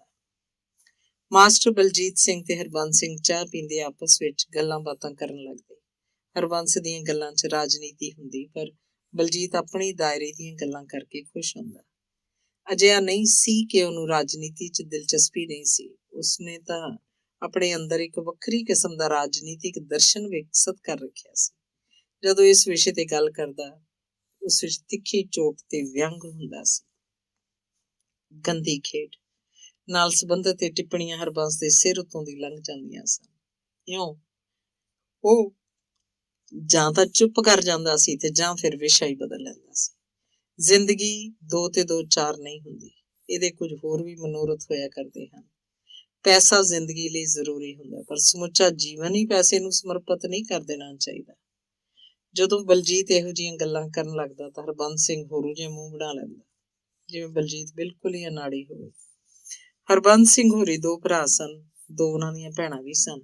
ਭੈਣਾਂ ਆਪੋ ਆਪਣੇ ਘਰੇ ਸੁਖੀ ਸਾਂਦੀ ਵਸਦੀਆਂ ਰਸਦੀਆਂ ਸਨ। ਛੋਟਾ 2 ਕੁ ਸਾਲ ਪਹਿਲਾਂ USA ਚਲਾ ਗਿਆ ਸੀ। ਹਮੀਰਪੁਰ ਤਾਂ ਇਕੱਲੇ ਬਜ਼ੁਰਗ ਹੀ ਰਹਿੰਦੇ ਸਨ। 20-22 ਕਿੱਲੇ ਜ਼ਮੀਨ ਸੀ, ਗੁਜ਼ਾਰਾ ਬਹੁਤ ਹੀ ਚੰਗਾ ਸੀ। ਬਜ਼ੁਰਗ ਤਾਂ ਉਹਨਾਂ ਨੂੰ ਹਰਬੰਸ ਹੋਰਾਂ ਦੇ ਮਾਂ-ਬਾਪ ਹੋਣ ਕਰਕੇ ਕਿਹਾ ਜਾ ਸਕਦਾ ਸੀ, ਵੈਸੇ ਤਾਂ ਉਹ ਇੰਨੇ ਬਜ਼ੁਰਗ ਨਹੀਂ ਸੀ। ਕਿਸੇ ਦੀ ਲੋੜੋਂ ਵੱਧ ਮਦਦ ਦੀ ਜ਼ਰੂਰਤ ਹੁੰਦੀ ਹੋਵੇ। ਬੁੱਢੀ ਦੇ ਨੈਣ ਪ੍ਰਾਣ ਤਾਂ ਅਜੇ ਕਾਇਮ ਸਨ। ਰੋਟੀ ਪਾਣੀ ਦੇ ਹੋਰ ਘਰ ਦੇ ਕੰਮਕਾਰ ਵਧੀਆ ਨਿਬੇੜ ਲੈਂਦੀ ਸੀ, ਪਰ ਜ਼ਮੀਨ ਦੇ ਭੱਜ ਦੌੜ ਵਾਲੇ ਕੰਮ ਤਾਂ ਹਰਬੰਸ ਨੂੰ ਹੀ ਸੰਭਾਲਣੇ ਪੈਂਦੇ ਸਨ, ਚਾਹੇ ਉਹ ਛੁੱਟੀ ਲੈ ਕੇ ਕਰਦਾ। ਹਰਬੰਸ ਪੈਸੇ ਵਾਲਾ ਜ਼ਰੂਰ ਸੀ, ਪਰ ਜੇਰੇ ਪੱਖੋਂ ਬਹੁਤ ਹੀ ਕਮਜ਼ੋਰ ਸੀ, ਮਹਾਂ ਕੰਜੂਸ। ਇਹਦੀ ਪਰਖ ਬਲਜੀਤ ਨੇ 1-2 ਮੁਲਾਕਾਤਾਂ ਤੋਂ ਬਾਅਦ ਹੀ ਕਰ ਲਈ ਸੀ। ਅੰਗ 8ਵਾਂ। ਜਨਾਨੀਆਂ ਦੇ ਕੰਮਾਂ ਦਾ ਕੋਈ ਲੇਖਾ ਜੋਖਾ ਨਹੀਂ ਕੀਤਾ ਜਾ ਸਕਦਾ। ਮਰਦ ਦੇ ਮੁਕਾਬਲੇ ਘਰੇਲੂ ਕੰਮਾਂ 'ਚ ਤੀਵੀਂ ਨੂੰ ਜ਼ਿਆਦਾ ਮਿਹਨਤ ਕਰਨੀ ਪੈਂਦੀ ਹੈ। ਪੁਰਸ਼ ਦੀਆਂ ਆਪਣੀਆਂ ਜ਼ਿੰਮੇਵਾਰੀਆਂ ਹੁੰਦੀਆਂ ਹਨ, ਪਰ ਇਸਤਰੀ ਦੇ ਮੁਕਾਬਲੇ ਬਹੁਤ ਹੀ ਘੱਟ। ਇਸਤਰੀ ਦੀ ਕੁਰਬਾਨੀ ਤੇ ਤਾਂ ਸੱਚਮੁੱਚ ਹੀ ਰਸ਼ਕ ਕਰਨਾ ਬਣਦਾ ਹੈ, ਖਾਸ ਤੌਰ ਤੇ ਨੌਕਰੀ ਪੇਸ਼ਾ ਇਸਤਰੀ ਤੇ। ਉਹਦੀ ਦੂਰੀ ਜ਼ਿੰਮੇਵਾਰੀ ਘਰ ਦੀ ਜ਼ਿੰਮੇਵਾਰੀ, ਬਾਹਰ ਦੀ ਜ਼ਿੰਮੇਵਾਰੀ, ਨੌਕਰੀ ਦੀ ਜ਼ਿੰਮੇਵਾਰੀ, ਬੱਚਿਆਂ ਦੀ ਸਾਂਭ ਸੰਭਾਲ, ਰਸੋਈ ਦੇ ਕੰਮਕਾਰ। ਕਈ ਤਾਂ ਸੌਦੇ ਸੱਟੇ ਤੇ ਆਟੇ ਦਾਣੇ ਦਾ ਹਿਸਾਬ ਕਿਤਾਬ ਵੀ ਖੁਦ ਹੀ ਰੱਖਦੀਆਂ ਸੀ। ਅਜਿਹਾ ਬਿਲਕੁਲ ਨਹੀਂ ਕਿ ਬੰਦੇ ਹੱਥ ਵਟਾਉਂਦੇ ਹੀ ਨਹੀਂ। ਕਈਆਂ ਦੇ ਘਰ ਵਾਲੇ ਸਿਰਫ ਸਬਜ਼ੀ ਭਾਜੀ ਖਰੀਦ ਕੇ ਲਿਆਉਣ ਦੇ ਸ਼ੌਕੀਨ ਹੀ ਨਹੀਂ ਹੁੰਦੇ, ਇਹਨੂੰ ਬਣਾਉਣ ਪਕਾਉਣ ਦੇ ਵੀ ਮਾਹਰ ਹੁੰਦੇ ਆ। ਪਰ ਹਰਜੀਤ ਅਨੁਸਾਰ ਉਸਦੇ ਇਹਨਾਂ ਨੂੰ ਅਜਿਹੇ ਕੰਮਾਂ ਦਾ ਭੋਰਾ ਵੀ ਅਕਲ ਨਹੀਂ। ਇਹ ਤਾਂ ਪਾਲਕ ਦੀ ਥਾਂ ਮੇਥੀ, ਮੇਥੀ ਦੀ ਥਾਂ ਪਾਲਕ ਦੀਆਂ ਗੁੱਟੀਆਂ ਖਰੀਦ ਲਿਆਉਣਗੇ ਤੇ ਫਿਰ ਭਾਅ ਵੀ ਨਹੀਂ ਪੁੱਛਣਾ। ਰੇਹੜੀ ਤੇ ਜਾਣਾ, 5 ਦੇ ਆਲੂ, 4 ਰੁਪਏ ਦੇ ਟਿੰਡੇ, 2 ਰੁਪਏ ਦੀ ਬੈਂਗਣੀ, ਗੋਭੀ ਦੇ 2 ਛੋਟੇ-ਛੋਟੇ ਫੁੱਲ, ਕਿੰਨੇ ਰੁਪਏ? 4 ਰੁਪਏ। ਨਾ ਵਜ਼ਨ ਦੇਖਣਾ, ਨਾ ਹਿਸਾਬ ਲਾਉਣਾ ਕਿ ਆਖਰ 4 ਜਾਂ 6 ਰੁਪਏ ਕਿਹੜੀ ਚੀਜ਼ ਦੇ ਦਿੱਤੇ ਜਾ ਰਹੇ ਹਨ। ਸਬਜ਼ੀ ਤੇ ਫਲ ਫਰੂਟ ਹਰਜੀਤ ਵੇਖ ਕੇ ਖੁਦ ਹੀ ਲਿਜਾਇਆ ਕਰਦੀ ਸੀ, ਜਵਾਕਾਂ ਵਾਸਤੇ ਚੀਜ਼ੀ ਆਦਿ। ਬਲਜੀਤ ਘਰ ਪ੍ਰਤੀ ਸਮਰਪਿਤ ਬਹੁਤ ਸੀ, ਉਹ ਗੈਰ ਜ਼ਿੰਮੇਵਾਰ ਬਿਲਕੁਲ ਹੀ ਨਹੀਂ ਸੀ। ਕੋਈ ਵੀ ਘਰੇਲੂ ਜ਼ਿੰਮੇਵਾਰੀ ਜੇਕਰ ਇੱਕ ਵਾਰੀ ਉਹਦੇ ਕੰਨਾਂ 'ਚ ਪਾ ਦਿੱਤੀ ਜਾਂਦੀ, ਉਹ ਦੂਜੇ ਸਾਰੇ ਕੰਮ ਛੱਡ ਕੇ ਪਹਿਲ ਦੇ ਆਧਾਰ ਤੇ ਸੌਂਪਿਆ ਹੋਇਆ ਕੰਮ ਹੀ ਨਿਬੇੜਦਾ। ਜਿਵੇਂ ਬਿਜਲੀ ਦੀਆਂ ਤਾਰਾਂ ਦਾ ਕੋਈ ਨੁਕਸ ਜਾਂ ਘਰ ਦੀ ਕਿਸੇ ਹੋਰ ਟੁੱਟ ਭੱਜ ਵਾਲਾ ਕੰਮ। ਇਹਨਾਂ ਦੇ ਸਟੋਵ ਤੇ ਯੁੱਗ ਵਿੱਚ ਇਹਦਾ ਬਰਨਰ ਅਕਸਰ ਖਰਾਬ ਹੀ ਰਹਿੰਦਾ। ਬਲਜੀਤ ਬਿਲਕੁਲ ਢਿੱਲ ਨਾ ਕਰਦਾ, ਬਾਜ਼ਾਰ ਜਾਂਦਾ, ਠੀਕ ਕਰਵਾ ਕੇ ਲੈ ਕੇ ਮੁੜਦਾ। ਢਿੱਲ ਦਾ ਅਰਥ ਹੁੰਦਾ ਹੈ ਰਾਤ ਦਾ ਚੁੱਲ੍ਹਾ ਠੰਡਾ। ਇੱਕ ਦਿਨ ਸ਼ਾਮ ਜੇ ਨੂੰ ਸਿਠਾਣੀ ਦੀ ਭਾਂਡੇ ਮਾਂਜਣ ਵਾਲੀ ਕੁੜੀ ਉੱਪਰ ਆਈ ਤੇ ਉਹਨੇ ਹਰਜੀਤ ਦੇ ਨੇੜੇ ਹੋ ਕੇ ਸੰਗਦੀ ਨੇ ਕਿਹਾ, ਤੈਨੂੰ ਨੀਚੇ ਸਿਠਾਣੀ ਬੁਲਾਵੇ। ਬਲਜੀਤ ਘਰ ਨਹੀਂ ਸੀ, ਰਮਨ ਸਕੂਲ ਦਾ ਕੰਮ ਕਰ ਰਿਹਾ ਸੀ, ਸੋ ਕਾਂਚੀ ਨੂੰ ਨਾਲ ਲੈ ਕੇ ਥੱਲੇ ਉਤਰ ਆਈ। ਸਿਠਾਣੀ ਨੇ ਬਹੁਤ ਹੀ ਭਾਰੀ ਸਾੜੀ ਲਈ ਹੋਈ ਸੀ, ਮੰਜੇ ਤੇ ਚੌਂਕੜਾ ਮਾਰ ਕੇ ਬੈਠੀ ਸੀ। ਨੱਕ, ਕੰਨ, ਬਾਹਾਂ ਸੋਨੇ ਨਾਲ ਲੱਦੀਆਂ ਹੋਈਆਂ ਸਨ। ਆਮ ਨਾਲੋਂ ਉਲਟਾ ਜੋ ਪਹਿਲਾਂ ਮੁਸਕਰਾਈ, ਪਰ ਹਰਜੀਤ ਨੂੰ ਸਮਝ ਨਹੀਂ ਸੀ ਆਈ ਕਿ ਉਹਦੇ ਵੱਲ ਦੇਖ ਕੇ ਮੁਸਕਰਾਵੇ ਜਾਂ ਫਿਰ ਕਾਚੀ ਵੱਲ ਦੇਖ ਕੇ। ਪਰ ਸਿਠਾਣੀ ਦੀ ਕੋਈ ਬਹੁਤੀ ਭੂਮਿਕਾ ਨਾ ਬੰਨੀ ਤੇ ਕਿਹਾ, ਭੈਣ ਜੀ, ਪਾਣੀ ਗਰਮ ਕਰਨ ਲਈ ਰਾੜ ਨਾ ਲਾਇਆ ਕਰੋ। ਹਰਜੀਤ ਥੋੜਾ ਜਿਹਾ ਚੁੱਪ ਕਰ ਗਈ ਸੀ। ਮੈਂ ਤੁਹਾਨੂੰ ਰੋਕਿਆ ਵੀ ਸੀ। ਸਿਠਾਣੀ ਕੁਝ ਨਾਰਾਜ਼ ਹੋ ਗਈ ਸੀ। ਬਿਜਲੀ ਦਾ ਮੀਟਰ ਘੁਕਾ ਕੇ ਰੱਖ ਦਿੰਦਾ ਹੈ। ਮੈਂ ਤਾਂ ਸੇਠ ਜੀ ਨੂੰ ਦੱਸਿਆ ਹੀ ਸੀ। ਕੰਮ ਵਾਲੀ ਕੁੜੀ ਨੂੰ ਸਿਠਾਣੀ ਨੇ ਸ਼ਾਇਦ ਪਹਿਲਾਂ ਹੀ ਬਣਾ ਕੇ ਕੰਮ ਲਿਆਉਣ ਲਈ ਕਹਿ ਦਿੱਤਾ ਸੀ। ਹਰਜੀਤ ਨੇ ਚਾਹ ਦਾ ਕੱਪ ਫੜਨ ਲੱਗਿਆ, ਨਹੀਂ, ਚਾਹ ਤਾਂ ਰਹਿਣ ਦਿੰਦੇ ਨਹੀਂ ਸੀ ਕਿਹਾ। ਉਹ ਕੁਰਸੀ ਤੇ ਬੈਠੀ ਸੋਚ ਰਹੀ ਸੀ, ਪਾਣੀ ਤਾਂ ਜ਼ਰੂਰ ਗਰਮ ਕੀਤਾ ਸੀ ਤੇ ਇਹ ਸਮੱਸਿਆ ਵੀ ਇੱਕ ਦਿਨ ਦੀ ਹੀ ਸੀ। ਰਾਤੀ ਸਟੋਵ ਠੀਕ ਕਰਵਾਇਆ ਗਿਆ ਸੀ, ਸਵੇਰੇ ਚੱਲਿਆ ਹੀ ਨਹੀਂ ਸੀ। ਰੋਟੀ ਸਬਜ਼ੀ ਵੀ ਕੱਚੀ ਪੱਕੀ ਤਿਆਰ ਹੋ ਸਕੀ ਸੀ। ਫਿਰ ਦੋਵੇਂ ਨੌਕਰੀ ਪੇਸ਼ਾ ਲੋਕ, ਨਹਾ ਧੋ ਕੇ ਜਾਏ ਬਗੈਰ ਵੀ ਨਹੀਂ ਸੀ ਸਰਦਾ। ਇੰਨੀ ਸਰਦੀ 'ਚ ਠੰਡੇ ਪਾਣੀ ਨਾਲ ਵੀ ਨਹੀਂ ਨਹਾਇਆ ਜਾ ਸਕਦਾ। ਪਰ ਇਹਨਾਂ ਨੂੰ ਪਤਾ ਕਿਵੇਂ ਲੱਗ ਗਿਆ? ਹਰਜੀਤ ਨੂੰ ਚੁੱਪ ਬੈਠੀ ਦੇਖ ਕੇ ਸਿਠਾਣੀ ਇੱਧਰ ਉੱਧਰ ਦੀਆਂ ਗੱਲਾਂ ਕਰਨ ਲੱਗ ਪਈ ਸੀ। ਘਰ-ਬਾਰ ਦੀਆਂ, ਬੱਚਿਆਂ ਦੀਆਂ, ਖਾਸ ਤੌਰ ਤੇ ਆਪਣੇ ਪੇਕਿਆਂ ਦੀਆਂ। ਉਹਦੇ ਪੇਕੇ ਸਿਰਸੇ ਦੇ ਸਨ। ਜਦੋਂ ਵਿਆਹੀ ਆਈ ਸੀ ਤਾਂ ਇਹਨਾਂ ਸੇਠਾਂ ਦਾ ਕੰਮ ਇੰਨਾ ਨਹੀਂ ਸੀ। ਉਹਦੇ ਆਉਣ ਨਾਲ ਤਾਂ ਜਿਵੇਂ ਕਾਇਆ ਕਲਪ ਹੋ ਗਈ ਸੀ। ਨਾਲ ਹੀ ਇੱਕ ਹੋਰ ਕਾਇਆ ਕਲਪ ਵੀ ਹੋ ਗਈ ਸੀ। ਥੋੜਾ ਸਮਾਂ ਪਾ ਕੇ ਵੱਡੇ ਸੇਠ ਸਾਹਿਬ ਤੇ ਸੇਠਾਣੀ ਜੀ ਪ੍ਰਲੋਕ ਵੀ ਸੁਧਾਰ ਗਏ ਸਨ। ਉਦੋਂ ਤੱਕ ਉਹਨਾਂ ਕੋਲ 2 ਕੁੜੀਆਂ ਹੀ ਸਨ। ਛੋਟੂ ਬਾਅਦ ਚ ਆਇਆ। ਹਰਜੀਤ ਕੋਲ ਬਹੁਤੀਆਂ ਗੱਲਾਂ ਸੁਣਨ ਦਾ ਵਕਤ ਨਹੀਂ ਸੀ। ਉੱਪਰੋਂ ਰਮਨ ਮੰਮੀ ਜੀ ਕਹਿ ਕੇ ਆਵਾਜ਼ਾਂ ਵੀ ਮਾਰਨ ਲੱਗ ਪਿਆ ਸੀ। ਸੋ ਉਹਨੇ ਕੋਈ ਨਹੀਂ, ਅੱਗੇ ਤੋਂ ਨਹੀਂ ਲਾਉਂਦੇ ਕਿਹਾ ਤੇ ਉੱਪਰ ਆ ਗਈ। ਅਸਾਂ ਮਜਬੂਰੀ ਚ ਇੱਕ ਦਿਨ ਹੀ ਲਾਈ ਸੀ, ਉਹਨੇ ਜਾਣਬੁੱਝ ਕੇ ਨਹੀਂ ਸੀ ਕਿਹਾ। ਬਲਜੀਤ ਸਿੰਘ ਵੀ ਆ ਗਿਆ ਸੀ। ਸਟੋਵ ਨੂੰ ਉਹ ਦੁਬਾਰਾ ਠੀਕ ਕਰਵਾ ਲਿਆਇਆ ਸੀ, ਚੰਗੀ ਤਰ੍ਹਾਂ ਚੈੱਕ ਕਰਕੇ। ਜਦੋਂ ਹਰਜੀਤ ਨੇ ਸਠਾਣੀ ਵਾਲੀ ਗੱਲ ਦੁਹਰਾਈ ਤਾਂ ਬਲਜੀਤ ਇੱਕਦਮ ਬੋਲ ਉੱਠਿਆ। ਉਹ ਵੱਡੀ ਸਿਰ ਮੁੰਨੀ ਤੁਰੀ ਤਾਂ ਫਿਰਦੀ ਸੀ ਛੱਤ ਤੇ। ਉਹਦਾ ਇਸ਼ਾਰਾ ਸੇਠਾਂ ਦੀ ਵੱਡੀ ਕੁੜੀ ਵੱਲ ਸੀ। ਬਾਲਟੀ ਤਾਂ ਅੰਦਰ ਕਰਕੇ ਲਾਈ ਹੋਈ ਸੀ। ਅੱਖ ਬਚਾ ਕੇ ਮਾਰ ਗਈ ਹੋਣੀ ਹੈ ਨਿਗਾਹ। ਤੂੰ ਕੀ ਬੋਲੀ ਸੀ? ਬਲਜੀਤ ਨੇ ਪੁੱਛਿਆ। ਮੈਂ ਕਿਹਾ ਅੱਗੇ ਤੋਂ ਨਹੀਂ ਲਾਉਂਦੇ। ਹਰਜੀਤ ਨੇ ਸਾਫ਼-ਸਾਫ਼ ਗੱਲ ਕੀਤੀ। ਫਿਰ ਉਹ ਬੋਲੀ, ਸੁਆਹ ਤੇ ਮਿੱਟੀ ਘੁੱਕਦਾ ਇਹਨਾਂ ਦਾ ਮੀਟਰ। ਦਿਨ ਰਾਤ ਤਾਂ ਕੁੰਡੀ ਲਾਈ ਰੱਖਦੇ। ਇਹਨਾਂ ਨੂੰ ਪੁੱਛਦਾ ਕੋਈ ਨਹੀਂ। ਬਲਜੀਤ ਦਾ ਸਵਾਲ ਸੀ। ਪੁੱਛਣਾ ਕੀ ਨਹੀਂ ਹੈ ਜਦ ਕਿ ਵਾੜ ਹੀ ਖੇਤ ਨੂੰ ਖਾ ਰਹੀ ਹੈ। ਹਰਜੀਤ ਨੇ ਜਵਾਬ ਦਿੱਤਾ, ਮਹੀਨਾ ਬੰਨਿਆ ਹੋਇਆ ਮੀਟਰ ਰੀਡਰ ਨਾਲ। ਇੱਕ ਦਿਨ ਮੈਂ ਪੌੜੀਆਂ ਉਤਰ ਰਹੀ ਸੀ, ਸਠਾਣੀ ਪੈਸੇ ਉਹਦੀ ਜੇਬ ਚ ਪਾ ਰਹੀ ਸੀ। ਗੱਲ ਨੂੰ ਬਦਲਦਿਆਂ ਹਰਜੀਤ ਨੇ ਕਿਹਾ, ਆਪਾਂ ਇਹ ਗੈਸ ਦਾ ਹੀ ਨਾ ਲੈ ਲਈਏ ਕਨੈਕਸ਼ਨ। ਸਟੋਵ ਦੀ ਟੈਂਕੀ ਚ ਹਵਾ ਭਰ ਕੇ ਬਰਨਰ ਚ ਪਿੰਨ ਮਾਰ ਕੇ ਉਹ ਅੱਕ ਗਈ ਸੀ। ਇਹਦੇ ਵਾਸਤੇ ਪਹਿਲਾਂ ਰਾਸ਼ਨ ਕਾਰਡ ਬਣਾਉਣਾ ਪਏਗਾ। ਬਲਜੀਤ ਨੂੰ ਇਸ ਗੱਲ ਦਾ ਵੀ ਪਤਾ ਸੀ। ਫਰੀਦਕੋਟ ਵਾਲੇ ਰਾਸ਼ਨ ਕਾਰਡ ਚੋਂ ਆਪਣਾ ਨਾਂ ਕਟਵਾਉਣ ਦਾ ਪ੍ਰਮਾਣ ਪੱਤਰ ਵੀ ਦੇਣਾ ਸੀ। ਹਰਜੀਤ ਚੁੱਪ ਕਰ ਗਈ ਸੀ। ਉਹਨਾਂ ਦਿਨਾਂ ਚ ਵੈਸੇ ਵੀ ਰਾਸ਼ਨ ਕਾਰਡ ਬਹੁਤ ਹੀ ਮੁਸ਼ਕਿਲ ਨਾਲ ਬਣਦੇ ਸੀ। ਗੈਸ ਦੇ ਕੁਨੈਕਸ਼ਨ ਦਾ ਤਾਂ ਸਾਲਾਂ ਬੱਧੀ ਨੰਬਰ ਹੀ ਨਹੀਂ ਸੀ ਆਉਂਦਾ। ਹਾਂ, ਬਲੈਕ ਚ ਸਭ ਕੁਝ ਠੀਕ ਠਾਕ ਚੱਲ ਰਿਹਾ ਸੀ, ਪਰ ਦੁੱਗਣੀਆਂ ਕੀਮਤਾਂ ਤੇ ਇੰਨੀ ਪੁੱਜਤ ਅਜੇ ਬਲਜੀਤ ਹੋਰਾਂ ਚ ਕਿੱਥੋਂ ਸੀ। ਅਜੇ ਤਾਂ ਉਹਨਾਂ ਦੇ ਭਵਿੱਖ ਦੇ ਸੁਪਨਿਆਂ ਦੀ ਸ਼ੁਰੂਆਤ ਹੀ ਹੋਈ ਸੀ। ਅੰਗ 9। ਇਹ ਗੱਲਾਂ ਤਾਂ ਮੰਡੀ ਚ ਆਉਣ ਤੋਂ ਬਾਅਦ ਪਹਿਲੇ ਸਾਲ 1.5 ਸਾਲ ਦੀਆਂ ਹਨ। ਹੁਣ ਤਾਂ ਮਾਸਟਰ ਬਲਜੀਤ ਸਿੰਘ ਹੋਰਾਂ ਨੇ ਗੈਸ ਦਾ ਪ੍ਰਬੰਧ ਵੀ ਕਰ ਲਿਆ। ਅਲਮਾਰੀ ਤੇ ਫਰਿੱਜ ਲੈ ਆਉਂਦੇ ਹਨ। ਛੋਟਾ ਬਲੈਕ ਐਂਡ ਵਾਈਟ ਟੀਵੀ ਵੀ ਖਰੀਦ ਲਿਆ। ਘਰ ਚ ਪੂਰੀ ਚਹਿਲ ਪਹਿਲ ਰਹਿੰਦੀ ਹੈ। ਆਪਣਾ ਜੀ ਲੱਗਾ ਰਹਿੰਦਾ ਹੈ। ਬੱਚੇ ਮਨੋਰੰਜਨ ਕਰ ਲੈਂਦੇ ਹਨ। ਹਫ਼ਤੇ ਬਾਅਦ ਇੱਕ ਅੱਧੀ ਫਿਲਮ ਦਾ ਆਪਣਾ ਹੀ ਮਜ਼ਾ ਹੁੰਦਾ ਹੈ। ਕੁਝ ਅਰਸਾ ਪਹਿਲਾਂ ਰਮਨ ਚੁੱਪ-ਚੁਪੀਤਾ ਥੱਲੇ ਉਤਰ ਜਾਂਦਾ। ਹਰਜੀਤ ਸੋਚਦੀ ਕਿਸੇ ਨਾਲ ਖੇਡ ਰਿਹਾ ਹੋਏਗਾ, ਪਰ ਉਹ ਤਾਂ ਕਿਸੇ ਆਂਢ ਗੁਆਂਢ ਦੇ ਟੀਵੀ ਵਾਲੇ ਕਮਰੇ ਚ ਆਉਂਦਾ। ਸਾਰਿਆਂ ਤੋਂ ਮੂਹਰੇ ਚੌਂਕੜੀ ਮਾਰ ਕੇ ਮਸਤ ਬੈਠਾ ਹੁੰਦਾ। ਮਕਾਨ ਮਾਲਕਾਂ ਦੇ ਬੱਚੇ ਤਾਂ ਉੱਪਰਲੇ ਬੱਚਿਆਂ ਨੂੰ ਦੇਖਣ ਸਾਰ ਹੀ ਆਪਣਾ ਟੈਲੀਵਿਜ਼ਨ ਬੰਦ ਕਰ ਦਿਆ ਕਰਦੇ ਸਨ। ਇਉਂ ਰਮਨ ਹੋਰੀ ਕਦੇ ਰੋਣ ਵੀ ਲੱਗਦੇ ਸਨ ਤੇ ਟੀਵੀ ਦੀ ਜ਼ਿੱਦ ਵੀ ਕਰਨ ਲੱਗਦੇ ਸਨ। ਬਲਜੀਤ ਨੂੰ ਵੀ ਆਪਣੀ ਡਿਊਟੀ ਤੋਂ ਬਾਅਦ ਵਿਹਲ ਹੀ ਨਹੀਂ ਸੀ ਹੁੰਦੀ। ਸ਼ੌਕ ਪਾਲਣ ਦਾ ਅਰਥ ਇਹ ਤਾਂ ਨਹੀਂ ਹੁੰਦਾ ਕਿ ਦਿਨ ਰਾਤ ਉਸੇ ਕੰਮ ਨੂੰ ਲੱਗੇ ਰਹੋ। ਹਾਂ, ਕਲਾ ਨੂੰ ਕਿੱਤੇ ਵਜੋਂ ਅਪਣਾ ਲੈਣਾ ਹੋਰ ਗੱਲ ਹੁੰਦੀ ਹੈ। ਜਦ ਇਹ ਚੀਜ਼ ਰੋਟੀ ਦਾ ਵਸੀਲਾ ਬਣ ਜਾਏ ਤਾਂ ਫਿਰ ਦਿਨ ਰਾਤ ਇੱਕ ਹੀ ਕਰਨਾ ਪੈ ਸਕਦਾ ਹੈ। ਬਲਵੰਤ ਰਾਏ ਨਾਲ ਬਲਜੀਤ ਦੀ ਚੰਗੀ ਦੋਸਤੀ ਹੋ ਗਈ ਸੀ। ਬੇਸ਼ੱਕ ਬਲਵੰਤ ਬਲਜੀਤ ਤੋਂ 6-7 ਸਾਲ ਵੱਡਾ ਸੀ, ਪਰ ਦੋਹਾਂ ਦੇ ਸੁਭਾਅ ਰਲਦੇ ਮਿਲਦੇ ਸਨ। ਉਹ ਵੀ ਅਧਿਆਪਕ ਹੀ ਸੀ, ਪਰ ਬਾਣੀਆਂ ਪੁੱਤ ਹੋਣ ਕਰਕੇ ਹਰ ਕੰਮ ਬਹੁਤ ਹੀ ਸੋਚ ਵਿਚਾਰ ਕੇ ਕਰਦਾ। ਪੂਰੀ ਕੋਸ਼ਿਸ਼ ਕਰਕੇ ਕੋਈ ਚੀਜ਼ ਖਰੀਦਦਾ ਹੁੰਦਾ, ਨਿਰਖ ਕਰਕੇ, ਇਧਰੋਂ ਉਧਰੋਂ ਤੁਰ ਫਿਰ ਕੇ, ਭਾਅ ਦਾ ਘੱਟ ਕਰਵਾ ਕੇ। ਉਹਨੇ ਖਰੀਦੀ ਹੋਈ ਚੀਜ਼ ਦੇ ਤੁਰੰਤ ਸਾਰੇ ਪੈਸੇ ਦੁਕਾਨਦਾਰ ਨੂੰ ਕਦੇ ਵੀ ਨਹੀਂ ਸੀ ਦਿੱਤੇ।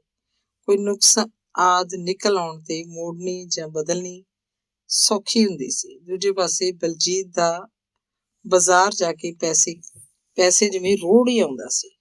ਇਹ ਟੈਲੀਵਿਜ਼ਨ ਬੇਸ਼ੱਕ ਚੀਜ਼ ਤਾਂ 2-2.5 ਹਜ਼ਾਰ ਦੀ ਸੀ, ਪਰ ਬਲਵੰਤ ਰਾਏ ਦੀ ਸਲਾਹ ਤੇ ਮਦਦ ਸਦਕਾ ਉਹਨੂੰ ਖਰੀਦਣ ਵਿੱਚ ਪੂਰੇ 2-2.5 ਮਹੀਨੇ ਲੱਗ ਗਏ ਸਨ। ਬਲਜੀਤ ਸਿੰਘ ਨੂੰ ਉਹ ਜਿਹੜੀ ਵੀ ਦੁਕਾਨ ਤੇ ਲੈ ਜਾਂਦਾ, ਦੁਕਾਨਦਾਰ ਟੀਵੀ ਦੇ ਮਾਡਲ ਦਿਖਾਉਂਦਾ, ਰੇਟ ਦੱਸਦਾ। ਬਲਜੀਤ ਸਿੰਘ ਪਹਿਲਾਂ ਨਗ ਦੇਖ ਕੇ ਕਹਿ ਦਿੰਦਾ, ਚੀਜ਼ ਤਾਂ ਚੰਗੀ ਹੈ, ਫੋਟੋ ਬਹੁਤ ਹੀ ਸਾਫ਼ ਹੁੰਦੀ ਹੈ। ਪਰ ਬਲਵੰਤ ਰਾਏ ਚੁੱਪ ਰਹਿੰਦਾ ਤੇ ਕਦੇ ਬਲਜੀਤ ਨੂੰ ਹੋਰ ਕੁਝ ਨਾ ਬੋਲਣ ਦਾ ਇਸ਼ਾਰਾ ਵੀ ਕਰ ਦਿੰਦਾ। ਉਹ ਇਕੱਲੇ ਦੁਕਾਨਦਾਰ ਕੋਲ ਬਲਜੀਤ ਨੂੰ 3 ਵਾਰੀ ਲੈ ਗਿਆ। ਇੱਕ ਦੁਕਾਨਦਾਰ ਨੇ ਤਾਂ ਬਲਜੀਤ ਨੂੰ ਪਾਸੇ ਜੇ ਕਰਕੇ ਕਹਿ ਵੀ ਦਿੱਤਾ ਸੀ, ਮਾਸਟਰ ਜੀ, ਤੁਹਾਨੂੰ ਤਾਂ ਚੀਜ਼ ਪਸੰਦ ਹੈ, ਆਹ ਲਾਲਾ ਜਿਹਾ ਨੂੰ ਨਹੀਂ ਪੱਟੀ ਬੰਨਣ ਦਿੰਦਾ, ਪਰ ਬਲਜੀਤ ਨੇ ਕੋਈ ਜਵਾਬ ਨਹੀਂ ਸੀ ਦਿੱਤਾ। ਉਹਨੇ ਕਿਹੜਾ ਇਹੋ ਜਿਹੇ ਸੌਦੇ ਪਹਿਲਾਂ ਕੀਤੇ ਸਨ। ਆਖਰ ਸੌਦਾ ਤਾਂ ਇੱਕ ਦਿਨ ਹੋ ਹੀ ਗਿਆ ਸੀ, ਪਰ ਭੱਜ ਦੌੜ ਦਾ ਕੋਈ ਹਿਸਾਬ ਨਹੀਂ ਸੀ। ਇਸ ਤੋਂ ਬਾਅਦ ਤਾਂ ਹੌਲੀ ਹੌਲੀ ਬਲਜੀਤ ਵੀ ਸਿਆਣਾ ਬਣਦਾ ਜਾ ਰਿਹਾ ਸੀ। ਬਾਣੀਆਂ ਸੋਚ ਇੰਨੀ ਵੀ ਮਾੜੀ ਨਹੀਂ ਹੁੰਦੀ। ਫਰੀਦਕੋਟ ਤਾਂ ਕਦੇ ਕਦੇ ਹੀ ਜਾਂਦੇ, ਘਰਦਿਆਂ ਨੂੰ ਮਹੀਨੇਵਾਰ ਪੈਸੇ ਭੇਜਣ ਦੀ ਘਟਾ ਦਿੱਤੇ ਸਨ। ਮਹੀਨੇਵਾਰ ਪੈਸੇ ਭੇਜਣੇ ਵੀ ਘਟਾ ਦਿੱਤੇ ਸਨ। ਉਹਨਾਂ ਦੇ ਆਪਣੇ ਕੰਮਕਾਰ ਵਧੀਆ ਚੱਲੇ ਹੋਏ ਸਨ। 2 ਭਰਾ ਕੱਪੜੇ ਦਾ ਕੰਮ ਕਰਦੇ। ਛੋਟੇ ਮੁਨਿਆਰੀ ਦਾ ਜਨਰਲ ਸਟੋਰ ਖੂਬ ਚੱਲਦਾ ਸੀ। ਹੁਣ ਤਾਂ ਸਾਲ ਬਾਅਦ ਹੀ ਆਉਂਦੇ ਜਾਂਦੇ ਤੇ 2,000 ਰੁਪਇਆ ਘਰੇ ਦੇ ਆਉਂਦੇ ਮਾਂ ਦੀ ਦਵਾਈ ਬੂਟੀ ਲਈ। ਮਾਂ ਸ਼ੁਰੂ ਤੋਂ ਹੀ ਢਿੱਲੀ ਮੱਠੀ ਰਹਿੰਦੀ ਸੀ, ਸਿਰ ਨੂੰ ਤਾਂ ਉਹ ਬੰਨੀ ਰੱਖਦੀ ਸੀ। ਬਾਪੂ ਉਹਨਾਂ ਦਾ ਜੱਟ ਆਦਮੀ ਸੀ, ਉਹ ਪਾਠ ਪੂਜਾ 'ਚ ਲੱਗਾ ਰਹਿੰਦਾ। ਸੋ ਅਜਿਹੇ ਵਕਤ ਗੁਰਦੁਆਰੇ ਜਾ ਆਉਂਦਾ, ਰੱਜ ਕੇ ਸੌਂਦਾ, ਖੁਸ਼ ਰਹਿੰਦਾ। ਨੌਕਰੀ ਪੇਸ਼ਾ ਪਰਿਵਾਰ ਦੇ ਆਪਣੇ ਖਰਚੇ ਵਧਣ ਲੱਗ ਪਏ ਸਨ। ਦੋਵੇਂ ਬੱਚੇ ਪਬਲਿਕ ਸਕੂਲ 'ਚ ਪੜ੍ਹਦੇ ਸਨ। ਉਹਨਾਂ ਦੀਆਂ ਫੀਸਾਂ ਤੇ ਹੋਰ ਸਾਜ਼ੋ ਸਮਾਨ ਤੇ ਕਾਫੀ ਖਰਚ ਹੋ ਜਾਂਦਾ ਸੀ। ਹੁਣ ਤਾਂ ਕੁਝ ਜੋੜਨ ਨਾਲ ਹੀ ਗੁਜ਼ਾਰਾ ਹੋਣਾ ਸੀ।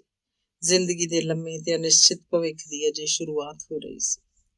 ਇੱਧਰ ਹਰਜੀਤ ਨੇ ਵੀ ਆਪਣੀਆਂ ਸਹਿ ਕਰਮਣਾਂ ਤੋਂ ਕਾਫੀ ਕੁਝ ਸਿੱਖ ਲਿਆ ਸੀ।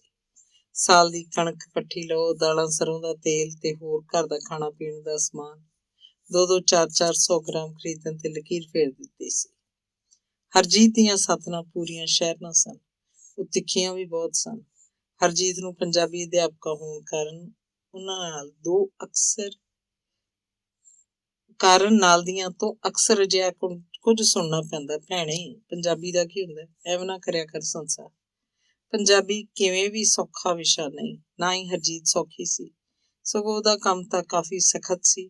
ਪੰਜਾਬੀ ਨੂੰ ਸੌਖਾ ਵਿਸ਼ਾ ਸਮਝ ਕੇ ਕੁੜੀਆਂ ਪੜ੍ਹਦੀਆਂ ਹੀ ਨਹੀਂ ਸੀ, ਤੇ ਬਿਨਾਂ ਪੜ੍ਹਿਆਂ ਆਖਰ ਇਹ ਵੀ ਸਿੱਖਿਆ ਨਹੀਂ ਜਾ ਸਕਦਾ ਸੀ। ਮਾਤ ਭਾਸ਼ਾ ਹੀ ਸੀ, ਪਰ ਵਿਆਕਰਨ ਤਾਂ ਇਸ ਦੇ ਵੀ ਆਪਣੀ ਨਿਵੇਕਲੀ ਕਿਸਮ ਦਾ ਹੀ ਹੈ। ਇਸ ਵਿਗਿਆਨਕ ਭਾਸ਼ਾ ਦਾ ਆਪਣੇ ਹੀ ਸੁਤੰਤਰ ਨਿਯਮ ਹਨ, ਧੁਨੀ, ਵਰਣ, ਸ਼ਬਦ ਤੇ ਵਾਕ-ਬੋਧ। ਇਸ ਲਈ ਹਰਜੀਤ ਨੂੰ ਤਾਂ ਲੋੜ ਤੋਂ ਵੱਧ ਹੀ ਮਗਜ਼ਪੱਚੀ ਕਰਨੀ ਪੈਂਦੀ। ਵੈਸੇ ਤਾਂ ਉਹ ਫਰੀਦਕੋਟ ਸਾਰਾ ਪਰਿਵਾਰ ਇਕੱਠਾ ਹੀ ਜਾਂਦਾ, ਪਰ ਜੇਕਰ ਕਿਸੇ ਕੰਮਕਾਰ ਲਈ ਬਲਜੀਤ ਇਕੱਲਾ ਹੀ ਚਲਾ ਜਾਂਦਾ ਤਾਂ ਮਾਂ ਪੁੱਛਦੀ, ਹਰਜੀਤ ਕਿਉਂ ਨਹੀਂ ਆਈ? ਵੱਡਾ ਭਰਾ ਬੋਲਦਾ, ਉਹ ਬਈ ਆਪਣੇ ਮੰਮੀ ਕੋਲ ਬਹਿ ਗਈ ਹੋਣੀ ਹੈ।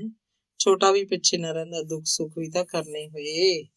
ਤੇ ਬਾਪੂ ਪੁੱਛਦਾ, ਤੂੰ ਵੀ ਪਹਿਲਾਂ ਸਹੁਰਿਆਂ ਹੋ ਕੇ ਆਇਆ ਹੋਏਗਾ? ਮੈਂ ਤਾਂ ਕਿਸੇ ਦਫ਼ਤਰ ਦੇ ਕੰਮ ਆਇਆ ਸੀ, ਇਕੱਲਾ ਹੀ ਆਇਆ ਤੇ ਹੁਣੇ ਮੁੜਨਾ ਵਾਪਸ। ਬਲਜੀਤ ਕਹਿੰਦਾ, ਪਰ ਪਰਿਵਾਰ ਦੇ ਵਿਅੰਗ ਬਾਣਾਂ ਨੂੰ ਠੱਲ ਨਾ ਪੈਂਦੀ। ਹੁਣ ਤਾਂ ਸੇਠਾਣੀ ਬਣੀ ਹੋਈ ਹੈ, ਸਾਡੇ ਕੋਲ ਕਿੱਥੇ ਆਉਂਦੀ ਹੈ। ਘਰੋਂ ਵਾਪਸ ਆਉਂਦਾ ਬਲਜੀਤ ਸੋਚਦਾ, ਸੇਠਾਣੀਆਂ ਤਾਂ ਉਹਦੀਆਂ ਅਨਪੜ੍ਹ ਭਰਜਾਈਆਂ ਨੇ, ਜਿਨ੍ਹਾਂ ਨੂੰ ਨਾ ਕਦੀ ਕੋਈ ਕੰਮ ਤੇ ਨਾ ਕੋਈ ਕਾਰ, ਵਿਹਲੀਆਂ ਬੈਠੀਆਂ ਖਾ ਖਾ ਮੋਟੀਆਂ ਹੋਈ ਜਾਂਦੀਆਂ ਨੇ। ਮੁਲਾਜ਼ਮਾਂ ਨਾਲ ਇਹਨਾਂ ਦਾ ਕੀ ਮੁਕਾਬਲਾ।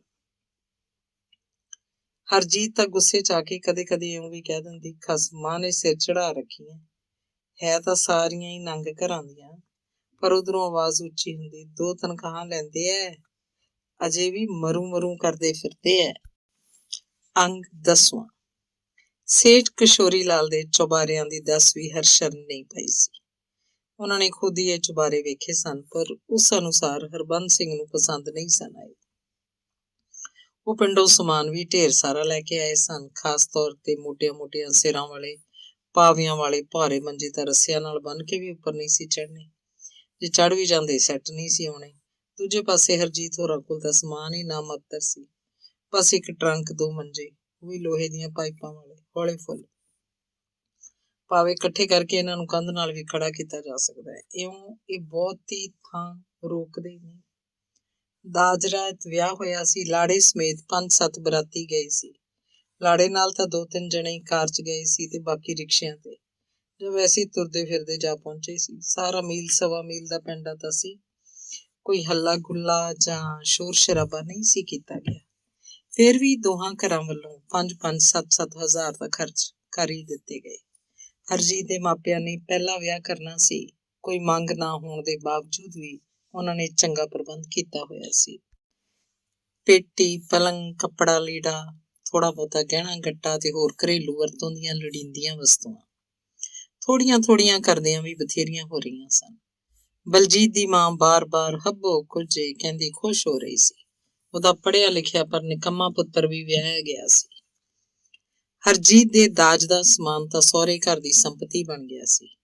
ਪੇਟੀ ਤੇ ਉਸ ਵਿਚਲੇ ਥੋੜੇ ਬਹੁਤੇ ਭਾਂਡੇ ਟਿੰਡਰ ਤੋਂ ਬਿਨਾਂ ਬਾਕੀ ਸਾਰਾ ਕੁਝ ਹੀ ਟੁੱਟ-ਫੁੱਟ ਕੇ ਖਰਾਬ ਜਾਂ ਬੇਕਾਰ ਹੋ ਗਿਆ ਸੀ। ਫਰੀਦਕੋਟ ਦੇ ਨੇੜੇ ਹੀ ਕਿਤੇ ਬਦਲੀ ਕਰਵਾ ਕੇ ਜਲਦੀ ਮੁੜ ਆਉਣ ਦੀ ਆਸ ਨਾਲ ਉਹ ਬਹੁਤੇ ਸੰਭਲ ਕੇ ਤਾਂ ਤੁਰੇ ਹੀ ਨਹੀਂ ਸੀ। ਬਾਅਦ ਵਿੱਚ ਵੀ ਸਾਰਾ ਸਮਾਨ ਚੁੱਕ ਕੇ ਲਿਜਾਣ ਤੋਂ ਸੰਗ ਜੀ ਮੰਨਦੇ ਰਹੇ ਸੀ। ਪਰ ਦਿਨਾਂ, ਮਹੀਨਿਆਂ, ਸਾਲਾਂ ਦੇ ਰੂਪ 'ਚ ਵਕਤ ਆਪਣੀ ਮਸਤ ਚਾਲ ਚੱਲਦਾ ਹੀ ਜਾ ਰਿਹਾ ਸੀ। ਸਿੱਧੀ ਸਾਦੀ ਸਰਲ ਜ਼ਿੰਦਗੀ ਸੁੱਖ ਦੀ ਆਸ 'ਚ ਕਠਿਨਾਈਆਂ ਨਾਲ ਜੂਝਦੀ ਰਹਿੰਦੀ ਹੈ। ਹਾਜ਼ਰੀ ਰਿਪੋਰਟ ਦੇਣ ਤੋਂ ਬਾਅਦ ਹਰਜੀਤ ਨੇ 3-4 ਛੁੱਟੀਆਂ ਲੈ ਲਈਆਂ ਸੀ। ਬਲਜੀਤ ਨੇ ਆਪਣੀ ਰਿਹਾਇਸ਼ ਪਿੰਡ 'ਚ ਹੀ ਰੱਖੀ ਹੋਈ ਸੀ। ਉੱਥੇ ਰਹਿੰਦਾ ਆਪਣੀ ਰੋਟੀ ਆਪ ਤਿਆਰ ਨਹੀਂ ਸੀ ਕਰਦਾ, ਘਰ ਵਾਲੇ ਹੀ ਉਹਨੂੰ ਖਵਾ ਦਿੰਦੇ ਸੀ। ਉੱਕੇ ਪੱਕੇ 100 ਰੁਪਏ 'ਚ ਕਿਰਾਇਆ ਵੀ ਤੇ ਰੋਟੀ ਵੀ। ਹਰਜੀਤ ਵੀ ਆਪਣੇ ਪਤੀ ਕੋਲ ਹੀ ਰਹਿਣ ਲੱਗੀ ਸੀ। ਇੱਥੋਂ ਹੀ ਉਹ ਸ਼ਹਿਰ 'ਚ ਮਕਾਨ ਲੱਭਣ ਦੇ ਯਤਨ ਕਰਦੇ ਰਹੇ ਤੇ ਆਖਿਰ ਇੱਕ ਦਿਨ ਕੰਮ ਬਣ ਗਿਆ। ਕਮਰੇ ਉਹਨਾਂ ਨੇ ਦੇਖ ਲਏ ਸੀ। ਗੁਜ਼ਾਰੇ ਲਾਇਕ ਚੰਗੇ ਸਨ, ਸੁਰੱਖਿਅਤ ਤਾਂ ਸਨ। ਅੱਗੇ ਖੁੱਲੀ ਛੱਤ ਸੀ, ਮਿੱਟੀ ਘੱਟੇ ਦਾ ਪ੍ਰਦੂਸ਼ਣ ਨਹੀਂ ਸੀ, ਗਰਮੀਆਂ 'ਚ ਹਵਾ ਦੀ ਤੇ ਸਰਦੀਆਂ 'ਚ ਧੁੱਪ ਦੀ ਕੋਈ ਕਮੀ ਨਹੀਂ ਸੀ ਰਹਿਣੀ। ਕਿਰਾਇਆ ਕਿੰਨਾ ਲਾਉਂਗੇ ਸੇਠ ਜੀ? ਬਲਜੀਤ ਨੇ ਸੰਗਦਿਆਂ ਪੁੱਛ ਲਿਆ ਸੀ। ਉਹਦੇ ਮਨ 'ਚ ਡਰ ਵੀ ਬਾਰ-ਬਾਰ ਹਲਚਲ ਜੀ ਮਚਾ ਰਿਹਾ ਸੀ ਕਿ ਜੇ ਕਿਤੇ ਸੇਠ ਨੇ ਹੱਦੋਂ ਵੱਧ ਕਿਰਾਇਆ ਮੰਗ ਲਿਆ ਤਾਂ ਥਾਂ ਦੇਣ ਦੀ ਤੋਂ ਹੀ ਇਨਕਾਰ ਕਰ ਦਿੱਤਾ ਤਾਂ ਉਹਨਾਂ ਨੂੰ ਨਵੇਂ ਸਿਰਿਓਂ ਭੱਜ ਦੌੜ ਆਰੰਭ ਕਰਨੀ ਪਏਗੀ। ਪਰ ਸੇਠ ਨੇ ਆਉਣ ਸਾਰ ਹੀ ਉਹਨਾਂ ਤੋਂ ਪਤਾ ਲੈ ਲਿਆ ਸੀ ਕਿ ਦੋਵੇਂ ਮੁਲਾਜ਼ਮ ਹਨ ਤੇ ਫਿਰ ਉਹ ਵੀ ਅਧਿਆਪਕਾਂ ਪ੍ਰਤੀ ਉਸ ਸਮੇਂ ਆਮ ਆਦਮੀ ਦੀ ਰਾਏ ਇੰਨੀ ਮਾੜੀ ਨਹੀਂ ਸੀ। ਉਸ ਸਮੇਂ ਇਹ ਵਿਚਾਰਾ ਜਿਹਾ ਵਰਗ ਗਿਣਿਆ ਜਾਂਦਾ ਸੀ। ਇਸ ਲਈ ਸੇਠ ਨੇ ਪੁੱਛਿਆ, ਚੁਬਾਰੇ ਤੁਹਾਨੂੰ ਪਸੰਦ ਵੀ ਤਾਂ ਹੈਗੇ ਹੀ ਹੈ। ਪਸੰਦ ਹੀ ਹੈ ਜੀ, ਕਰ ਲਾਂਗੇ ਗੁਜ਼ਾਰਾ, ਹਰਜੀਤ ਬੋਲੀ ਸੀ। ਦੇਖੋ ਜੀ, ਸੇਠ ਨੇ ਬਗੈਰ ਦੇਰ ਕੀਤਿਆਂ ਫੈਸਲਾ ਦੇ ਦਿੱਤਾ ਸੀ। ਕਿਰਾਇਆ ਲਵਾਂਗੇ 160 ਰੁਪਏ ਮਹੀਨਾ, ਬਿਜਲੀ ਪਾਣੀ ਵਿੱਚ ਹੀ ਹੋਏਗਾ। ਸੇਠ ਨੇ ਇੱਕ ਹੋਰ ਵੀ ਫਰਾਕ ਦਿਲੀ ਦਿਖਾਤੀ ਜਦੋਂ ਅੱਗੋਂ ਇਹ ਵੀ ਕਹਿਤਾ ਸੀ, ਮਾਸਟਰ ਜੀ ਤੁਸੀਂ ਸਾਲ ਰਹੋ, 2 ਸਾਲ ਜਾਂ 10 ਸਾਲ, ਕਿਰਾਇਆ ਇੰਨਾ ਹੀ ਰਹੂਗਾ। ਸੇਠਾਣੀ ਵੀ ਕੋਲ ਆ ਕੇ ਖੜ ਗਈ ਸੀ ਪਰ ਬੋਲੀ ਕੁਝ ਵੀ ਨਹੀਂ ਸੀ। ਸੇਠ ਦੀ ਇਸ ਗੱਲ ਤੇ ਤਾਂ ਉਹਨੇ ਮੱਥੇ ਥਿਊੜੀ ਪਾ ਲਈ ਸੀ। ਜਦ ਉਹਨੇ ਕਿਹਾ ਸੀ, ਨਾਲੇ ਸਾਡੇ ਕੋਲ 2 ਕਾਰਾਂ ਹੈਗੀਆਂ, ਜਦ ਕਦੀ ਲੋੜ ਥੋੜ ਜਾਂ ਕੰਮਕਾਰ ਹੋਵੇ ਤਾਂ ਦੱਸ ਦੇਣਾ, ਤੁਹਾਡਾ ਆਪਣਾ ਹੀ ਘਰ ਹੈ। ਪਰ ਇਹ ਗੱਲਾਂ ਤਾਂ ਐਵੇਂ ਕਹਿਣ ਦੀਆਂ ਹੀ ਹੁੰਦੀਆਂ ਜਿਹੜੀਆਂ ਕਿ ਸ਼ਾਇਦ ਸ਼ੁਰੂ ਵਿੱਚ ਹੀ ਕੀਤੀਆਂ ਜਾਂਦੀਆਂ ਹਨ, ਆਪਣੀ ਸ਼ਰਾਫਤ ਜਾਂ ਖੁੱਲ੍ਹ ਦਿਲੀ ਵਿਖਾਉਣ ਦੇ ਉਦੇਸ਼ ਨਾਲ ਜਾਂ ਫਿਰ ਨਵੇਂ ਆਦਮੀ ਦੇ ਪ੍ਰਭਾਵ ਪਾਉਣ ਦੇ ਮੰਤਵ ਨਾਲ। ਤੇ ਬਲਜੀਤ ਸਿੰਘ ਹੋਰਾਂ ਨੇ ਵੀ ਅਜਿਹਾ ਪ੍ਰਭਾਵ ਕਬੂਲ ਕਰ ਲਿਆ ਜਾਪਦਾ ਸੀ। ਮਕਾਨ ਮਾਲਕ ਤਾਂ ਚੰਗੇ ਆ, ਹਰਜੀਤ ਨੇ ਵਾਪਸ ਜਾਂਦਿਆਂ ਦੋਵੇਂ ਹੱਥ ਜੋੜ ਕੇ ਕਹਿ ਦਿੱਤਾ ਸੀ। 11ਵਾਂ ਭਾਗ। ਪਰ 1.5 ਸਾਲ ਹੀ ਅਜੇ ਬੀਤਿਆ ਸੀ ਕਿ ਇੱਕ ਦਿਨ ਸ਼ਾਮ ਜਿਹੇ ਨੂੰ ਪੌੜੀਆਂ ਚੜ੍ਹ ਰਹੇ ਬਲਜੀਤ ਸਿੰਘ ਨੂੰ ਸੇਠ ਨੇ ਆਵਾਜ਼ ਮਾਰੀ ਸੀ, ਮਾਸਟਰ ਜੀ ਜ਼ਰਾ ਗੱਲ ਸੁਣ ਕੇ ਜਾਇਓ। ਹਾਂਜੀ ਸੇਠ ਜੀ, ਬਲਜੀਤ ਸਿੰਘ ਨੇ ਬੈਠਦਿਆਂ ਕਿਹਾ ਸੀ। ਸੇਠ ਨੇ ਕੋਈ ਭੂਮਿਕਾ ਨਾ ਬੰਨੀ ਤੇ ਹੁਕਮੀ ਲਹਿਜੇ 'ਚ ਕਿਹਾ ਸੀ, ਤੁਸੀਂ ਜੀ ਮਕਾਨ ਬਦਲ ਲਓ। ਪਲ 2 ਪਲ ਲਈ ਤਾਂ ਬਲਜੀਤ ਸਿੰਘ ਚੁੱਪ ਹੀ ਹੋ ਗਿਆ। ਇਹੋ ਜਿਹੀ ਗੱਲ ਅਚਾਨਕ ਕੰਨਾਂ 'ਚ ਪੈ ਜਾਏ ਤਾਂ ਇੰਝ ਹੀ ਹੁੰਦਾ। ਅੱਜ ਤਾਂ ਉਹ ਖੁਸ਼ ਵੀ ਬਹੁਤ ਹੋ ਰਿਹਾ ਸੀ। ਇੱਕ ਅਖਬਾਰ 'ਚ 3-4 ਕਵਿਤਾਵਾਂ ਪ੍ਰਕਾਸ਼ਿਤ ਹੋਈਆਂ ਸੀ। ਉਹਨਾਂ ਦੇ ਇਰਦ ਗਿਰਦ ਜਿਹੜੇ ਸਕੈਚ ਛਪੇ ਸੀ ਉਹ ਬਲਜੀਤ ਦੁਆਰਾ ਬਣਾਏ ਗਏ ਸੀ। ਹਰ ਸਕੈਚ ਦੀਆਂ ਕੁਝ ਖਾਸ ਥਾਵਾਂ ਤੇ ਆਪਣਾ ਨਾਮ ਬਲਜੀਤ ਨੂੰ ਉਹਨੇ ਅਜੇ ਕਲਾਤਮਕ ਢੰਗ ਨਾਲ ਲਿਖਿਆ ਸੀ ਜਿਵੇਂ ਉਹ ਚਿੱਤਰ ਦਾ ਹੀ ਹਿੱਸਾ ਹੋਵੇ। ਇਸ ਖੁਸ਼ੀ 'ਚ ਅੱਜ ਉਹਨੇ ਸਕੂਲ 'ਚ 1-2 ਸਾਥੀਆਂ ਨੂੰ ਪਾਰਟੀ ਵਜੋਂ ਚਾਹ ਵੀ ਪਿਆਈ ਸੀ। ਅਜੇ ਹਰਜੀਤ ਨੂੰ ਤਾਂ ਇਸ ਬਾਰੇ ਦੱਸਿਆ ਵੀ ਨਹੀਂ ਸੀ ਤੇ ਚਾਹ ਪੀ ਕੇ ਉਹ ਬਾਜ਼ਾਰ ਦੇ ਕਿਸੇ ਕੰਮ ਥੱਲੇ ਉਤਰ ਆਇਆ ਸੀ। ਕਿਉਂ, ਕੀ ਗੱਲ ਸੇਠ ਸਾਹਿਬ, ਸਾਡੇ ਤੋਂ ਕੋਈ ਗਲਤੀ ਹੋ ਗਈ? ਆਪਣੇ ਅੰਦਰਲੀ ਘਬਰਾਹਟ ਤੇ ਕਾਬੂ ਪਾਉਂਦਿਆਂ ਬਲਜੀਤ ਨੇ ਧੀਮੀ ਜਿਹੀ ਆਵਾਜ਼ 'ਚ ਕਿਹਾ ਸੀ। ਸੇਠ ਕਿਸ਼ੋਰੀ ਲਾਲ ਨੇ ਬੀੜੀ ਲਾ ਲਈ ਸੀ। ਸੇਠਾਣੀ ਵੀ ਕੋਲ ਆ ਕੇ ਖੜੀ ਹੋ ਗਈ ਸੀ। ਤੁਹਾਨੂੰ ਪਤਾ ਮਾਸਟਰ ਜੀ, ਆੜਤ ਦੇ ਕੰਮਾਂ ਦੇ 100 ਖਲੇਰੇ ਹੁੰਦੇ ਆ, ਅਸੀਂ ਬਨੌਲੇ ਰੱਖਣੇ ਆ ਉੱਪਰ। ਕੁਝ ਦੇਰ ਰੁਕ ਕੇ ਸੇਠ ਨੇ ਬਲਜੀਤ ਦੇ ਚਿਹਰੇ ਵੱਲ ਦੇਖਦਿਆਂ ਕਿਹਾ, ਕੋਈ ਗੱਲ ਨਹੀਂ, ਤੁਸੀਂ 10-15 ਦਿਨ ਇੱਥੇ ਹੀ ਰਹੋ, ਆਰਾਮ ਨਾਲ ਹੀ ਚਲੇ ਜਾਇਓ, ਸਾਡਾ ਆਪਣਾ ਹੀ ਨਹੀਂ ਸਰਦਾ ਭਾਈ ਸਾਹਿਬ। ਸੇਠਾਣੀ ਵੀ ਬੋਲ ਪਈ ਸੀ। ਪੌੜੀ ਚੜ੍ਹਦਿਆਂ ਬਲਜੀਤ ਦੀਆਂ ਲੱਤਾਂ ਜਿਵੇਂ ਪੱਥਰ ਦੀਆਂ ਬਣ ਗਈਆਂ। ਬਲਜੀਤ ਕਿਸੇ ਵੀ ਖੁਸ਼ੀ ਜਾਂ ਗਮ ਫਿਕਰ ਵਾਲੀ ਗੱਲ ਨੂੰ ਜ਼ਿਆਦਾ ਦੇਰ ਦਿਮਾਗ 'ਚ ਨਹੀਂ ਸੀ ਰੱਖ ਸਕਦਾ। ਖਾਸ ਤੌਰ ਤੇ ਤਣਾਅ ਵਾਲੀ ਗੱਲ ਤਾਂ ਉਹ ਘਰ ਦੀਆਂ ਕੰਧਾਂ ਨਾਲ ਵੀ ਸਾਂਝੀ ਕਰਨ ਲੱਗਦਾ। ਉਹਦੀ ਇੱਛਾ ਹੁੰਦੀ ਕਿ ਜਦ ਵੀ ਕੋਈ ਸਮੱਸਿਆ ਸਾਹਮਣੇ ਆਵੇ ਉਹਦਾ ਜਲਦੀ ਤੋਂ ਜਲਦੀ ਕੋਈ ਹੱਲ ਲੱਭਿਆ ਜਾਵੇ, ਤਾਂ ਕਿ ਉਹਦੀ ਉਸਾਰੂ ਜਾਂ ਸਿਰਜਣਾਤਮਕ ਸੋਚ ਦੀ ਤੋਰ ਵਿੱਚ ਗੜਬੜ ਪੈਦਾ ਨਾ ਹੋਵੇ। ਹਰਜੀਤ ਬੇਸ਼ੱਕ ਰਸੋਈ ਦੇ ਕੰਮ 'ਚ ਮਸਤ ਸੀ, ਪਰ ਬਲਜੀਤ ਨੇ ਤੁਰੰਤ ਹੀ ਸਾਰਾ ਕੁਝ ਦੱਸ ਦਿੱਤਾ। ਹਰਜੀਤ ਚੁੱਪ ਕਰ ਗਈ ਸੀ। ਕਾਫੀ ਦੇਰ ਦੋਵੇਂ ਪਤੀ ਪਤਨੀ ਵਿਚਾਰ ਵਟਾਂਦਰਾ ਕਰਦੇ ਰਹੇ ਸਨ। ਫਿਰ ਬਲਜੀਤ ਨੇ ਹਰਜੀਤ ਨੂੰ ਸਲਾਹ ਦਿੱਤੀ ਸੀ, ਕੱਲ ਨੂੰ ਤੂੰ ਹੀ ਗੱਲ ਕਰਕੇ ਵੇਖ। ਹਰਜੀਤ ਨੇ ਸਠਾਣੀ ਨਾਲ ਗੱਲ ਕੀਤੀ, ਪਰ ਉਹਨੇ ਕੱਲ ਵਾਂਗ ਹੀ ਕੋਈ ਪੱਲਾ ਨਹੀਂ ਸੀ ਫੜਾਇਆ। ਹਰਜੀਤ ਨੂੰ ਪਤਾ ਸੀ ਫਰੀਦਕੋਟ ਦੂਰੋਂ ਨੇੜਿਓਂ ਲੱਗਦੀ ਉਹਦੀ ਇੱਕ ਮਾਸੀ ਦੇ ਗੁਆਂਢ 'ਚ ਜਿਹੜਾ ਪੈਟਰੋਲ ਪੰਪ ਸੀ, ਉਹਦੇ ਮਾਲਕ ਦੀ ਇਹਨਾਂ ਸੇਠਾਂ ਨਾਲ ਕੋਈ ਰਿਸ਼ਤੇਦਾਰੀ ਪੈਂਦੀ ਸੀ। ਹਰਜੀਤ ਦੀ ਮਾਸੀ ਦੇ ਘਰ ਉਹਦਾ ਆਉਣ ਜਾਣ ਸੀ, ਇਸ ਲਈ ਹਰਜੀਤ ਨੇ ਮਾਸੀ ਨੂੰ ਚਿੱਠੀ ਲਿਖ ਕੇ ਸਾਰੀ ਸਮੱਸਿਆ ਤੋਂ ਜਾਣੂ ਕਰਵਾ ਦਿੱਤਾ। ਨਾਲੇ ਵੀ ਲਿਖਿਆ ਕਿ ਅੰਕਲ ਜੀ ਇਹਨਾਂ ਮਕਾਨ ਮਾਲਕਾਂ ਨੂੰ ਟੈਲੀਫੋਨ ਕਰਕੇ ਕਹਿ ਦੇਣ ਕਿ ਸਾਨੂੰ ਪਰੇਸ਼ਾਨ ਨਾ ਕਰਨ। ਰੋਜ਼-ਰੋਜ਼ ਮਕਾਨ ਬਦਲਣੇ ਸੌਖੇ ਨਹੀਂ ਹੁੰਦੇ, ਅਸੀਂ ਕਿਹੜਾ ਸਾਰੀ ਉਮਰ ਇੱਥੇ ਹੀ ਬੈਠੇ ਰਹਿਣਾ। ਅੰਕਲ ਜੀ ਨੇ ਫੋਨ ਕਰ ਦਿੱਤਾ ਸੀ। ਚੁਬਾਰਿਆਂ 'ਚ ਵੜੇਵੇਂ ਰੱਖਣ ਦਾ ਇੱਕ ਬਹਾਨਾ ਸੀ। ਅਸਲੀ ਅੱਗ ਤਾਂ ਕਿਰਾਇਆ ਵਧਾਉਣ ਦੀ ਸੀ, ਜਿਹੜੀ ਕਿ ਬਲਜੀਤ ਸਿੰਘ ਦੇ ਦਿਮਾਗ 'ਚ ਨਹੀਂ ਸੀ ਆਈ। ਨਹੀਂ ਤਾਂ ਉਹ ਅਗਲੇ ਦਿਨ ਹੀ ਉਸ ਬਾਰੇ ਪੁੱਛ ਲੈਂਦਾ। ਕਿਸ਼ੋਰੀ ਲਾਲ ਕਿਰਾਇਆ ਵੀ ਇੱਕੋ ਵਾਰ 90 ਰੁਪਏ ਵਧਾਉਣਾ ਚਾਹੁੰਦਾ ਸੀ। ਬਲਜੀਤ ਸਿੰਘ 200 ਕਰ ਦੇਣ ਤੇ ਜ਼ੋਰ ਪਾ ਰਿਹਾ ਸੀ, ਪਰ 225 'ਚ ਸੌਦਾ ਹੋ ਗਿਆ ਸੀ।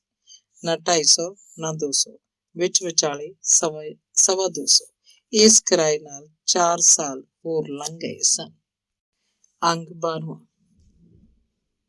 ਫਰੀਦਕੋਟ ਤਾਂ ਹੁਣ ਸਾਲ ਬਾਅਦ ਹੀ ਜਾਂਦੇ, ਗਰਮੀਆਂ ਦੀਆਂ ਛੁੱਟੀਆਂ 'ਚ। ਜੇਕਰ ਵਿੱਚੋਂ ਕਿਸੇ ਵਾਰ ਤਿਉਹਾਰ ਦੇ ਮੌਕੇ ਜਾਣਾ ਪੈਂਦਾ ਤਾਂ ਮੀਆਂ ਬੀਵੀ ਵਾਰੋ ਵਾਰੀ ਹੋ ਆਉਂਦੇ। ਬਲਜੀਤ ਆਪਣੇ ਘਰ ਜਾਂਦਾ ਤਾਂ ਸਹੁਰੇ ਘਰ ਵੀ ਹੋ ਆਉਂਦਾ। ਇਸੇ ਤਰ੍ਹਾਂ ਹੀ ਹਰਜੀਤ ਕਰਦੀ ਹੁੰਦੀ, ਪੇਕਿਓਂ ਹੀ ਘੰਟਾ ਅੱਧਾ ਘੰਟਾ ਉੱਧਰ ਵੀ ਲਾ ਆਉਂਦੀ। ਪਰ ਜੇਕਰ ਸਾਰਾ ਪਰਿਵਾਰ ਜਾਂਦਾ ਤਾਂ ਉਹ ਬਜ਼ੁਰਗਾਂ ਕੋਲ ਹੀ ਰਹਿੰਦੇ। ਉਹ ਹੁਣ ਆਜ਼ਾਦ ਸਨ। ਘਰਦਿਆਂ ਨੂੰ ਵੀ ਇਸ ਗੱਲ ਤੇ ਕੋਈ ਬਹੁਤਾ ਇਤਰਾਜ਼ ਨਹੀਂ ਸੀ ਰਿਹਾ। ਬਲਜੀਤ ਤੋਂ ਛੋਟਾ ਵੀ ਵਿਆਹਿਆ ਗਿਆ ਸੀ। ਛੋਟੀ ਬਹੁਤ ਹੀ ਤੇਜ਼ ਸੀ, ਜਿਸ ਕਾਰਨ ਪਰਿਵਾਰ ਦਾ ਧਿਆਨ ਉਹਨੇ ਕੁਝ ਜ਼ਿਆਦਾ ਹੀ ਆਪਣੇ ਵੱਲ ਖਿੱਚ ਲਿਆ ਸੀ। ਚੰਗੇ ਤੇ ਮਾੜੇ ਦਾ ਤਾਂ ਪਤਾ ਹੀ ਮੁਕਾਬਲੇ 'ਚ ਆਉਣ ਤੇ ਲੱਗਦਾ। ਹਰਜੀਤ ਹੁਣ ਸਾਰਿਆਂ ਨੂੰ ਚੰਗੀ ਤੇ ਸਿਆਣੀ ਲੱਗਣ ਲੱਗ ਪਈ ਸੀ। ਪੜ੍ਹੀ ਲਿਖੀ ਤਾਂ ਸੀ, ਛੋਟੀ ਨਾਲੋਂ ਸ਼ਰੀਫ ਵੀ ਸੀ। ਵੈਸੇ ਵੀ ਪੋਤੇ ਪੋਤੀਆਂ ਦੀ ਆਮਦ ਨੇ ਘਰ ਦੀ ਰੌਣਕ ਵਧਾ ਦਿੱਤੀ ਹੋਈ ਸੀ, ਜਿਸ ਕਾਰਨ ਆਪਸੀ ਸਹਿਣਸ਼ੀਲਤਾ 'ਚ ਵਾਧਾ ਹੋਇਆ ਸੀ। ਬਲਜੀਤ ਦੇ ਭਾਈਆਂ ਦਾ ਕੰਮ ਪਹਿਲਾਂ ਨਾਲੋਂ ਵੀ ਚੰਗਾ ਹੋ ਗਿਆ ਸੀ। ਉਹਨਾਂ ਨੇ ਪੁਰਾਣੀ ਦੁਕਾਨ ਢਾਹ ਕੇ ਉੱਚੀ ਕਰਕੇ ਨਵੀਂ ਬਣਾ ਲਈ। ਕੱਪੜਾ ਪਹਿਲਾਂ ਨਾਲੋਂ ਵਧੀਆ ਕੁਆਲਿਟੀ ਦਾ ਰੱਖਣ ਲੱਗੇ ਸਨ। ਗਾਹਕ ਵੀ ਸ਼ਹਿਰੀ ਪੈਣ ਲੱਗ ਪਿਆ ਸੀ, ਪਰ ਮਕਾਨ ਅਜੇ ਪੁਰਾਣਾ ਹੀ ਸੀ। ਉਸ ਵੱਲ ਕਿਸੇ ਦਾ ਧਿਆਨ ਨਹੀਂ ਸੀ ਜਾ ਰਿਹਾ, ਬਸ ਸਾਂਝ ਜਿਹੀ ਜਿਹੜੀ ਤੁਰੀ ਆ ਰਹੀ ਸੀ ਚੁੱਪਚਾਪ। ਇਸ ਵਾਰੀ ਜਦੋਂ ਬਲਜੀਤ ਸਿੰਘ ਹੋਰੀ ਫਰੀਦਕੋਟ ਆਏ ਤਾਂ ਬਾਪੂ ਨਾਲ ਉਹਨਾਂ ਦੀਆਂ ਖੁੱਲ੍ਹ ਕੇ ਗੱਲਾਂ ਹੋਈਆਂ। ਬਾਪੂ ਵੈਸੇ ਵੀ ਬਲਜੀਤ ਸਿੰਘ ਨੂੰ ਚੰਗਾ ਸਮਝਦਾ ਸੀ, ਪੜ੍ਹਿਆ ਲਿਖਿਆ ਹੋਣ ਕਰਕੇ। ਉਹ ਆਏ ਗਏ ਨੂੰ ਹੁਣ ਬਹੁਤ ਹੀ ਮਾਣ ਨਾਲ ਦੱਸਿਆ ਕਰਦਾ ਕਿ ਪੁੱਤਰ ਮੇਰਾ ਮਾਸਟਰ ਲੱਗਾ ਹੈ। ਬਾਪੂ ਨੇ ਗੱਲਾਂ ਗੱਲਾਂ 'ਚ ਬਲਜੀਤ ਨੂੰ ਦੱਸਿਆ ਸੀ, ਮਕਾਨ ਅਜੇ ਇਹਨਾਂ ਦੀ ਬਣਾਉਣ ਦੀ ਕੋਈ ਸਲਾਹ ਨਹੀਂ। ਕਿਉਂ? ਹੁਣ ਤਾਂ ਪੈਸਾ ਬਥੇਰਾ। ਬਲਜੀਤ ਦਾ ਮਤਲਬ ਸੀ ਕੋਈ ਖੁੱਲ੍ਹਾ ਥਾਂ ਲੈ ਕੇ ਢੰਗ ਸਿਰ ਦਾ ਵਧੀਆ ਟਿਕਾਣਾ ਬਣ ਜਾਂਦਾ, ਆਏ ਗਏ ਵੇਲੇ ਸੌਖੇ ਹੋ ਜਾਂਦੇ। ਜਦ ਤੱਕ ਮੇਰਾ ਫੈਸਲਾ ਨਹੀਂ ਹੋ ਜਾਂਦਾ ਉਹਨਾਂ ਚਿਰ ਚੁੱਪ ਪੈਸਾ ਰਹੇ। ਕਿਉਂ? ਮੇਰਾ ਕਿਹੜਾ ਫੈਸਲਾ? ਤੂੰ ਘਰੇ ਪੈਸੇ ਦੇਣੇ ਜੋ ਘੱਟ ਕਰ ਦਿੱਤੇ ਆ। ਇਹ ਤਾਂ ਹੁਣੇ ਜੇ ਘਟਾਏ ਐ, ਪਹਿਲਾਂ 5 ਸਾਲ ਤਾਂ ਦੋਵੇਂ ਜੀ ਦਿੰਦੇ ਹੀ ਰਹੇ। ਬਲਜੀਤ ਹੈਰਾਨ ਜਿਹਾ ਹੋਇਆ ਕਹਿ ਰਿਹਾ ਸੀ, ਨਾਲੇ ਉਹ ਤਾਂ ਕਹਿੰਦੇ ਸੀ ਜਦ ਤੁਸੀਂ ਤਨਖਾਹਾਂ ਹੀ ਦੇਈ ਜਾਂਦੇ ਹੋ, ਤੁਹਾਡਾ ਦੁਕਾਨਾਂ 'ਚ ਤਾਂ ਹਿੱਸਾ ਹੋਵੇਗਾ ਹੀ। ਦੁਕਾਨਾਂ ਦਗੂਨਾਂ 'ਚ ਕੋਈ ਹਿੱਸਾ ਨਹੀਂ ਦੇਣਾ। ਬਾਪੂ ਨੇ ਸਪਸ਼ਟ ਗੱਲ ਕਰਦਿਆਂ ਕਿਹਾ, ਬਸ ਮਕਾਨ ਦਾ ਹੀ ਹੈ। ਮਕਾਨ ਦਾ ਕੀ ਬੋਲਦੇ? ਕਹਿੰਦੇ ਆ ਜੇ 30,000 ਹਿੱਸੇ ਦਾ ਲੈਣਾ ਤਾਂ ਲੈ ਲਵੇ, ਨਹੀਂ ਤਾਂ ਕੀ? ਬਲਜੀਤ ਦਾ ਤਣਾਅ ਵੱਧਦਾ ਜਾ ਰਿਹਾ ਸੀ। ਨਹੀਂ ਤਾਂ ਅਜੇ ਇਸੇ ਤਰ੍ਹਾਂ ਹੀ ਖੜਾ ਰਹੂ। ਬਾਪੂ ਨੇ ਕਿਹਾ, ਸਾਰੇ ਮਕਾਨ ਦਾ ਮੁੱਲ ਉਹਨਾਂ ਨੇ 1.5 ਲੱਖ ਪਾਇਆ। ਕਨਾਲ ਦੇ ਪਲਾਟ 'ਚ ਬਣੇ ਮਕਾਨ ਦਾ ਮੁੱਲ ਸਿਰਫ 1.5 ਲੱਖ? ਹਾਂ, 1.5 ਲੱਖ। ਬਾਪੂ ਗੁਟਕਾ ਚੁੱਕ ਕੇ ਪਾਠ ਕਰਨ ਲੱਗ ਪਿਆ ਸੀ। ਇਸ 1.5 ਲੱਖ ਵਿੱਚ ਬਾਪੂ ਦਾ ਹਿੱਸਾ ਵੀ ਸ਼ਾਮਲ ਸੀ। ਬਲਜੀਤ ਨੇ ਹਰਜੀਤ ਨਾਲ ਗੱਲ ਕੀਤੀ, ਉਹ ਵੀ ਹੱਕੀ ਬੱਕੀ ਜੀ ਰਹਿ ਗਈ। ਮੈਂ ਤਾਂ ਪਹਿਲੇ ਦਿਨ ਦੀ ਪਿੱਟਦੀ ਸੀ, ਇਹਨਾਂ ਨੇ ਕੁਝ ਨਹੀਂ ਪੱਲੇ ਪਾਉਣਾ। ਉਹਨੂੰ ਜਿਵੇਂ ਅੱਜ ਹੀ ਕੁਝ ਕਹਿਣ ਦਾ ਮੌਕਾ ਮਿਲ ਗਿਆ ਸੀ। ਤੁਸੀਂ ਨਹੀਂ ਪੈਣ ਦਿੱਤਾ ਪੈਰਾਂ ਦੇ ਪਾਣੀ। ਹਰਜੀਤ ਨੂੰ ਇਸ ਗੱਲ ਦਾ ਵੀ ਦੁੱਖ ਹੋ ਰਿਹਾ ਸੀ ਕਿ ਉਹਨਾਂ ਦੀ ਘਰ ਪ੍ਰਤੀ ਇਮਾਨਦਾਰੀ ਸਦਕਾ ਉਹਦੇ ਦਾਜ ਦਾ ਸਾਰਾ ਸਮਾਨ ਟੁੱਟ ਫੁੱਟ ਜਾਂ ਘਸ ਗਿਆ ਸੀ। ਫਿਰ ਵਰ੍ਹਿਆਂ ਦੀ ਕੁੱਤੇ ਝਾਕ ਦੇ ਬਾਅਦ ਜੇਕਰ ਝੁੱਗੇ 'ਚ ਸਰਿਆ ਤਾਂ ਉਹ ਸਿਰਫ 30,000। ਉਹ ਸੋਚਦੀ ਇੰਨੇ ਸਾਲਾਂ ਦੀ ਖੱਜਲ ਖੁਆਰੀ ਉਪਰੰਤ ਉਹ ਹਾਲੇ ਤੱਕ ਰੁਪਈਆ 15,000 ਵੀ ਜੋੜ ਨਹੀਂ ਸੀ ਸਕੇ। ਨਿੱਕੇ ਮੋਟੇ ਸਮਾਨ ਬਣਾਉਣ ਦੇ ਉਪਰਾਲਿਆਂ ਨੇ ਸਾਹ ਨਹੀਂ ਸੀ ਲੈਣ ਦਿੱਤਾ। ਫਿਰ ਰੋਜ਼ ਦੇ ਕਿਰਾਏ ਭਾੜੇ ਵੱਖਰੇ। ਐਤਕੀ ਬਲਜੀਤ ਪੜ੍ਹਨ ਵਾਸਤੇ ਕੁਝ ਕਿਤਾਬਾਂ ਤੇ ਢੇਰ ਸਾਰੀ ਚਿੱਤਰਕਾਰੀ ਦੀ ਸਮੱਗਰੀ ਨਾਲ ਲੈ ਕੇ ਆਇਆ ਸੀ। ਪਰ ਡੇਢ ਹਫ਼ਤਾ ਤਾਂ ਐਵੇਂ ਸੋਚਾਂ ਵਿਚਾਰਾਂ ਜਿਹਾਂ ਵਿੱਚ ਹੀ ਬੀਤ ਗਿਆ। ਵੈਸੇ ਵੀ ਗਰਮੀ ਜ਼ਿਆਦਾ ਹੋਣ ਕਾਰਨ ਅਜਿਹਾ ਕੰਮ ਘੱਟ ਹੀ ਹੋ ਸਕਣਾ ਸੀ, ਪਰ ਜ਼ਿਆਦਾ ਵਿਹਲ ਵੀ ਤਾਂ ਨੁਕਸਾਨਦਾਇਕ ਹੀ ਹੁੰਦੀ ਹੈ। ਥੋੜਾ ਬਹੁਤ ਰਮਨ ਨੂੰ ਵੀ ਸਕੂਲ ਦਾ ਕੰਮ ਕਰਵਾਉਣਾ ਹੁੰਦਾ ਸੀ। ਅੰਗ 13। ਫਰੀਦਕੋਟੋਂ ਵਾਪਸ ਆਉਣ ਸਾਰੀ ਮਾਸਟਰ ਬਲਜੀਤ ਸਿੰਘ ਨੇ ਬਲਬੀਰ ਕਾਲੋਨੀ ਦੀ ਗਲੀ ਨੰਬਰ 4 'ਚ ਬਣਿਆ ਬਣਾਇਆ ਮਕਾਨ ਖਰੀਦ ਲਿਆ। ਇਸੇ ਗਲੀ ਵਿੱਚ 6 ਮਹੀਨੇ ਪਹਿਲਾਂ ਹਰਬੰਸ ਸਿੰਘ ਹੋਰਾਂ ਨੇ ਵੀ ਨਿੱਕੀ ਜਿਹੀ ਰਿਹਾਇਸ਼ੀ ਆਪਣੀ ਥਾਂ ਮੁੱਲ ਲੈ ਲਈ ਸੀ। ਗਲੀ ਕਾਫੀ ਲੰਬੀ ਸੀ, ਪਰ ਅਜੇ ਕੱਚੀ ਹੀ ਸੀ। ਉੱਚੀ ਨੀਵੀਂ ਵੀ ਸੀ। ਮੀਂਹ ਦਾ ਪਾਣੀ ਥਾਂ ਤੇ ਖੜ ਜਾਂਦਾ, ਪਰ ਨਾਲੀਆਂ ਪੱਕੀਆਂ ਬਣੀਆਂ ਹੋਈਆਂ ਸਨ। ਘਰ ਬੇਸ਼ੱਕ ਟਾਵੇਂ ਸਨ, ਪਰ ਬਲਜੀਤ ਸਿੰਘ ਦੇ ਆਲੇ ਦੁਆਲੇ ਦੀ ਆਬਾਦੀ ਸੰਘਣੀ ਸੀ। ਵਧੀਆ ਗੱਲ ਇਹ ਸੀ ਕਿ ਉਹਨਾਂ ਨੂੰ ਵੀ ਮਕਾਨ ਹਰਸ਼ਰਨ ਭੈਣ ਜੀ ਦੇ ਗੁਆਂਢ 'ਚ ਹੀ ਮਿਲ ਗਿਆ ਸੀ। ਦਰਅਸਲ ਇਹਦੀ ਵੀ ਦੱਸ ਇਹਨਾਂ ਨੇ ਪਾਈ ਸੀ। ਬਲਜੀਤ ਸਿੰਘ ਆਪਣੀ ਪਤਨੀ ਨੂੰ ਨਾਲ ਲੈ ਕੇ 1-2 ਵਾਰੀ ਮਕਾਨ ਤੇ ਨਿਗਾਹ ਮਾਰ ਆਇਆ ਸੀ। ਇੱਕ ਅੱਧੀ ਵਾਰੀ ਤਾਂ ਬਲਵੰਤ ਰਾਏ ਵੀ ਨਾਲ ਗਿਆ ਸੀ। 6-7 ਸਾਲ ਇਹਨੇ ਉੱਚੇ ਤੇ ਪੱਕੇ ਰੌਣਕ ਵਾਲੇ ਥਾਂ ਤੇ ਰਹਿਣ ਕਾਰਨ ਬਲਜੀਤ ਸਿੰਘ ਨੂੰ ਇਹ ਇਲਾਕਾ ਉਜੜਿਆ ਜਿਹਾ ਲੱਗਦਾ ਸੀ। ਪਰ ਆਪਣਾ ਘਰ ਤਾਂ ਆਖਿਰ ਆਪਣਾ ਹੀ ਹੁੰਦਾ, ਇਸ ਲਈ ਸਾਰਾ ਪਰਿਵਾਰ ਖੁਸ਼ ਸੀ। ਹਰਜੀਤ ਤਾਂ ਬਹੁਤ ਹੀ ਖੁਸ਼ ਸੀ, ਕਿਉਂਕਿ ਸਾਰਾ ਉਪਰਾਲਾ ਉਸੇ ਵੱਲੋਂ ਹੀ ਕੀਤਾ ਗਿਆ ਸੀ। ਹਰਸ਼ਰਨ ਦੁਆਰਾ ਹੱਲਾਸ਼ੇਰੀ ਦੇਣ ਉਪਰੰਤ ਉਹਨੇ ਬਲਜੀਤ ਨੂੰ ਦੱਸਿਆ ਸੀ 50,000 'ਚ ਮਿਲਦਾ ਹੈ ਬਣਿਆ ਬਣਾਇਆ ਮਕਾਨ। ਕਿੱਥੇ? ਬਲਬੀਰ ਕਾਲੋਨੀ 'ਚ। ਬਲਬੀਰ ਕਾਲੋਨੀ 'ਚ? ਬਲਜੀਤ ਦੇ ਜ਼ਿਹਨ 'ਚ ਇੱਕਦਮ ਹੀ ਸੰਤ ਜੀ ਦਾ ਖਿਆਲ ਆ ਗਿਆ ਸੀ, ਪਰ ਕਿਉਂਕਿ ਉਸ ਨਾਲ ਗੱਲ ਅੱਗੇ ਤੁਰੀ ਹੀ ਨਹੀਂ ਸੀ, ਸੁਭਾਵਕ ਹੀ ਬਲਜੀਤ ਨੇ ਪੁੱਛ ਲਿਆ ਸੀ, ਇਹ ਕਲੋਨੀ ਹੈ ਕਿਹੜੇ ਪਾਸੇ? ਉਧਰ ਚੌਂਕ ਵੱਲ ਦੱਸਦੇ ਆ। ਹਰਜੀਤ ਨੇ ਤਸੱਲੀ ਕਰਾਉਣ ਦੇ ਉਦੇਸ਼ ਨਾਲ ਕਿਹਾ, ਹੋਰ ਤੁਹਾਨੂੰ ਸ਼ਹਿਰ 'ਚ ਕਿੱਥੋਂ ਮਿਲ ਜੂ ਇੰਨਾ ਸਸਤਾ ਮਕਾਨ? ਬਲਜੀਤ ਨੇ ਪੁੱਛਿਆ, ਬਣਿਆ ਕੀ ਕੁਝ ਹੈ? ਹਰਸ਼ਰਨ ਦੱਸਦੀ ਸੀ। ਹਰਜੀਤ ਨੇ ਕਿਹਾ, 4 ਮਰਲੇ ਥਾਂ ਹੈ, ਪਿੱਛੇ 2 ਕਮਰੇ ਆ, ਮੂਹਰੇ ਵਰਾਂਡਾ, ਨਾਲ ਲਗਵਾਂ ਸਟੋਰ ਵੀ ਹੈ, ਰਸੋਈ ਵੀ ਨਿੱਕੀ ਜਿਹੀ ਸੋਹਣੀ ਬਣੀ ਹੋਈ ਹੈ, ਹੋਰ ਕੀ ਚਾਹੀਦਾ? ਬਲਜੀਤ ਨੇ ਵੀ ਪਹਿਲੀ ਵਾਰੀ ਖੁੱਲ੍ਹ ਕੇ ਹਾਮੀ ਭਰ ਹੀ ਦਿੱਤੀ ਸੀ। ਇਸ ਵਾਰ ਦੀਆਂ ਛੁੱਟੀਆਂ ਵਾਲਾ ਘਰ ਦਾ ਮਾਹੌਲ ਉਹਦੀਆਂ ਅੱਖਾਂ ਅੱਗੇ ਆ ਖੜਾ ਸੀ। ਜੇਕਰ ਇਸੇ ਤਰ੍ਹਾਂ ਹੀ ਬੇਤਰਤੀਬ ਜੇ ਤੁਰੇ ਫਿਰਦੇ ਰਹੇ ਤਾਂ ਧੋਬੀ ਦੇ ਕੁੱਤੇ ਵਾਲਾ ਹਾਲ ਹੋ ਜਾਣਾ। ਜਿਸ ਆਦਮੀ ਨੇ ਮਕਾਨ ਵਿਕਾਊ ਕੀਤਾ ਸੀ ਉਹਦਾ ਨਾਮ ਬਖਸ਼ੀਸ਼ ਸਿੰਘ ਸੀ।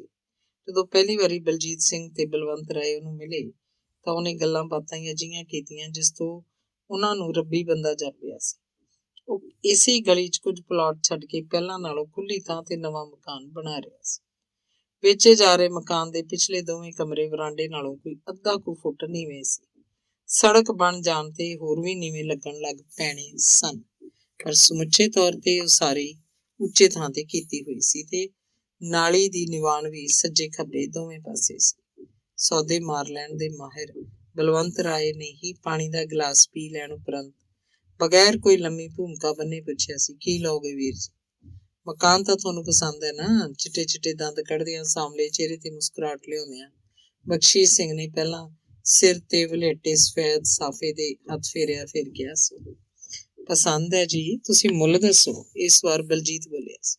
ਤੁਹਾਡੇ ਵਾਸਤੇ 52,000 ਹੈ, ਨਾ ਵੱਧ ਨਾ ਘੱਟ। ਇੰਨਾ ਕਹਿਣ ਉਪਰੰਤ ਬਖਸ਼ੀਸ਼ ਸਿੰਘ ਗੰਭੀਰ ਹੋ ਕੇ ਬੈਠ ਗਿਆ।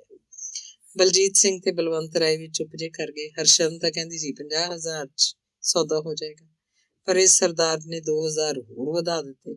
ਚਲੋ, ਉਹਦੀ ਆਪਣੀ ਜਾਇਦਾਦ ਹੈ, ਜੋ ਮਰਜ਼ੀ ਮੁੱਲ ਮੰਗੇ। ਠੀਕ ਹੈ ਜੀ, ਕਹਿ ਕੇ ਗਾਹਕ ਤੇ ਉਹਦਾ ਮਿੱਤਰ ਵਾਪਸ ਆ ਗਏ।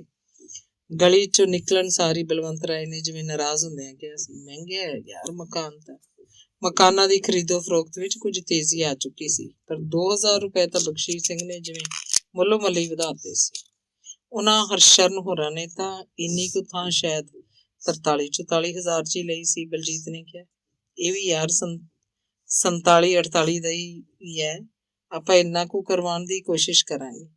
ਮੇਰਾ ਸਾਲਾ ਕੁਝ ਤਾਂ ਛੱਡੂਗਾ ਹੀ। ਤੇ 2-3 ਦਿਨ ਇੰਜ ਹੀ ਬੀਤ ਗਏ। ਧੰਨਵਾਦ।